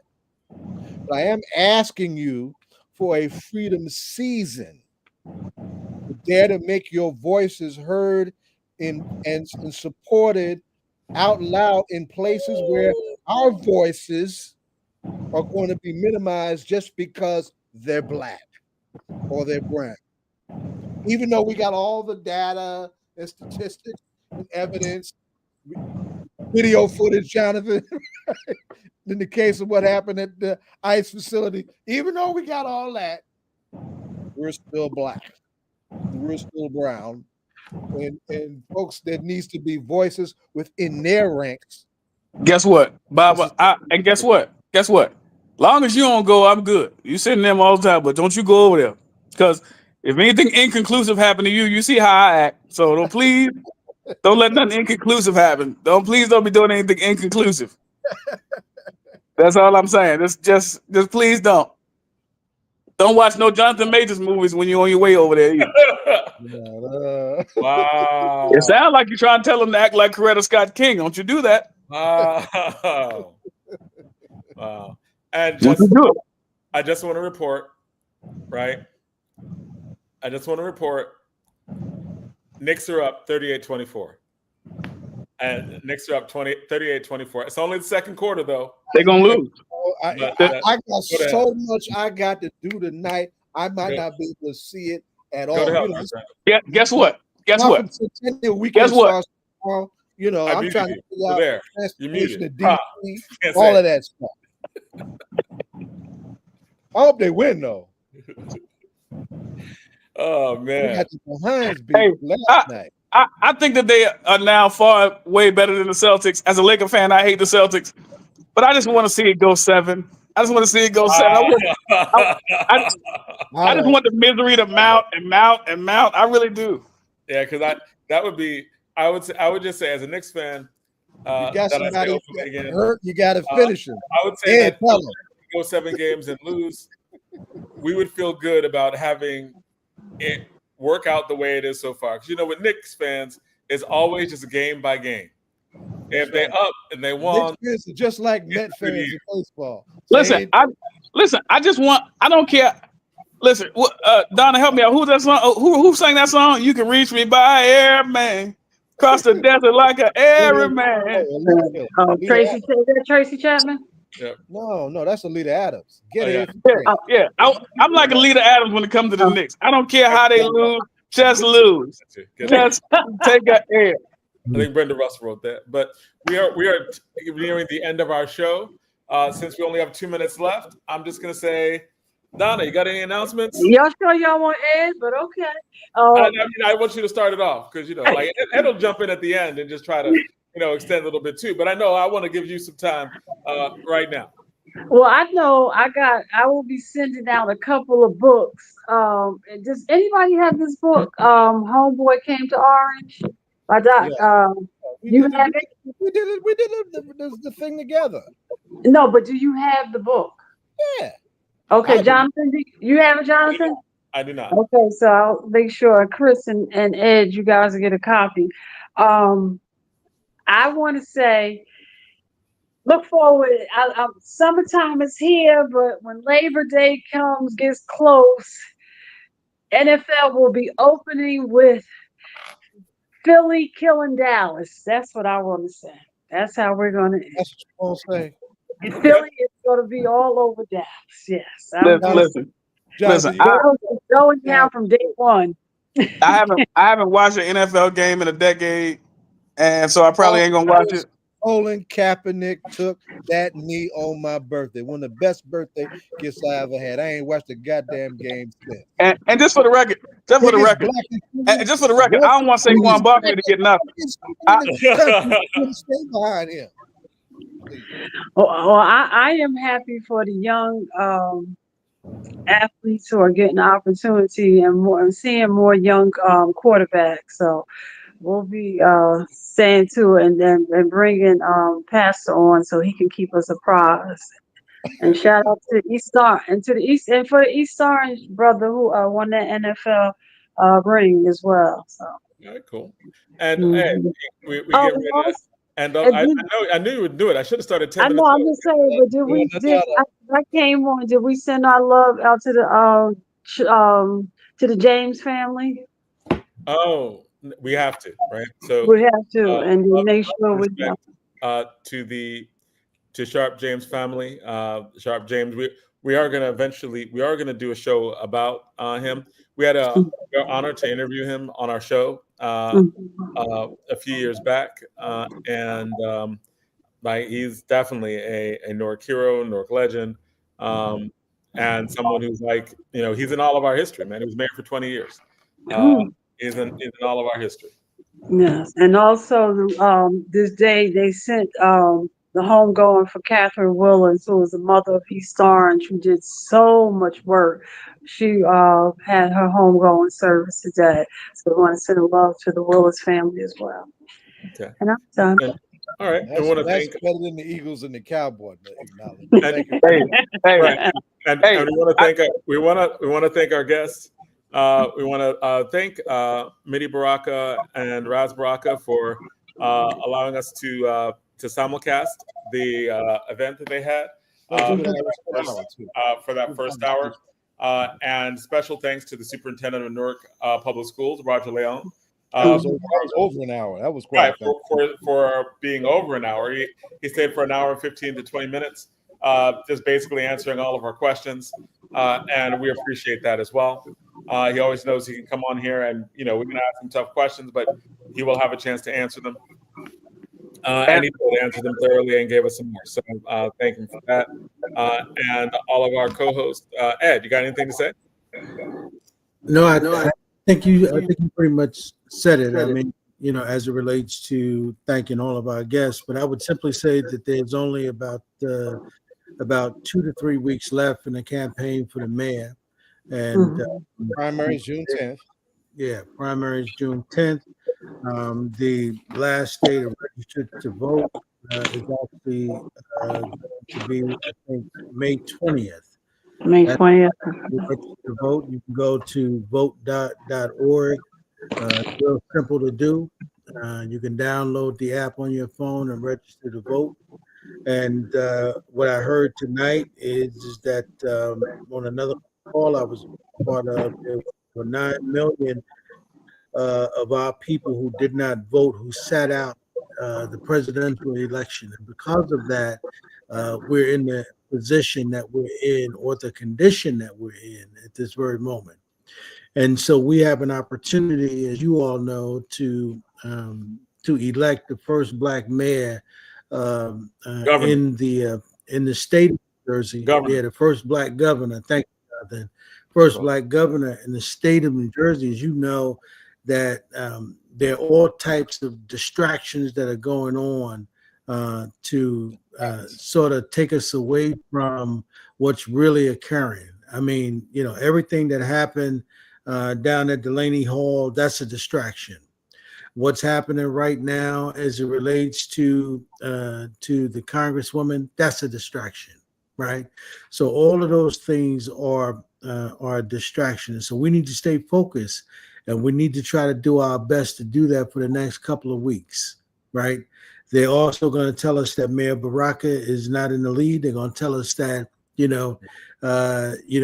barely polling, but right, it's true.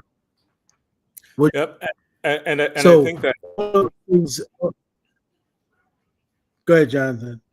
Oh yeah, and I think that even though that those things are meant to be distractions, those things I hope are things that help him ultimately, because They did show character. They showed that they really showed what's at stake, as in you have people who are running the Justice Department with zero ethics, like zero, just lie, right?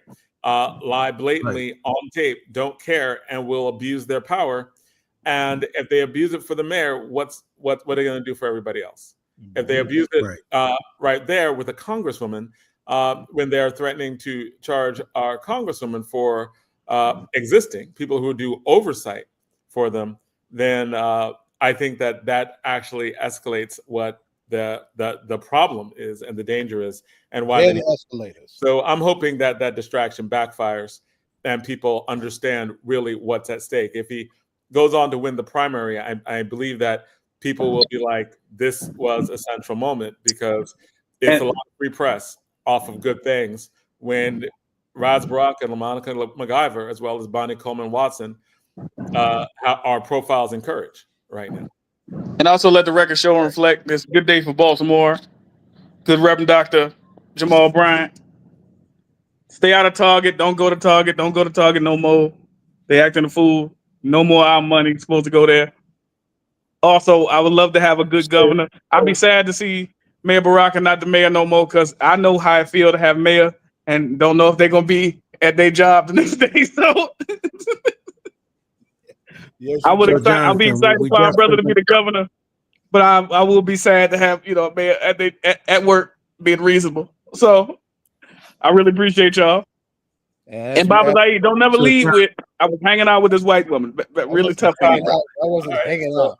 All right, well, until next week. This time. One last thing. And listen, wait a minute. As we go. All right, come on, Zaid. Let's just do it.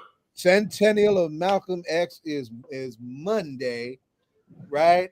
We'll be in D.C. tomorrow, the National Reparations Rally. We'll be doing a conversation at Refal this Sunday afternoon.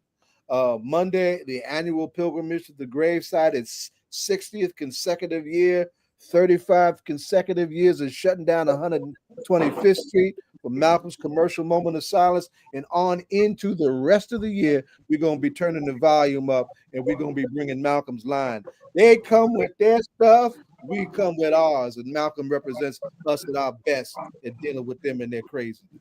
And what's time Sunday at Refal? 2 o'clock, ma'am. 2 p.m. Okay. You're muted, Jonathan. I was going to say, hey, until next week, all politics are local. See us next week. Be safe. Be strong. Live a black planet. And don't stop. Vote early. Voting, I believe voting's already started. Support the Million Voter Project in New Jersey by the League of Women Voters.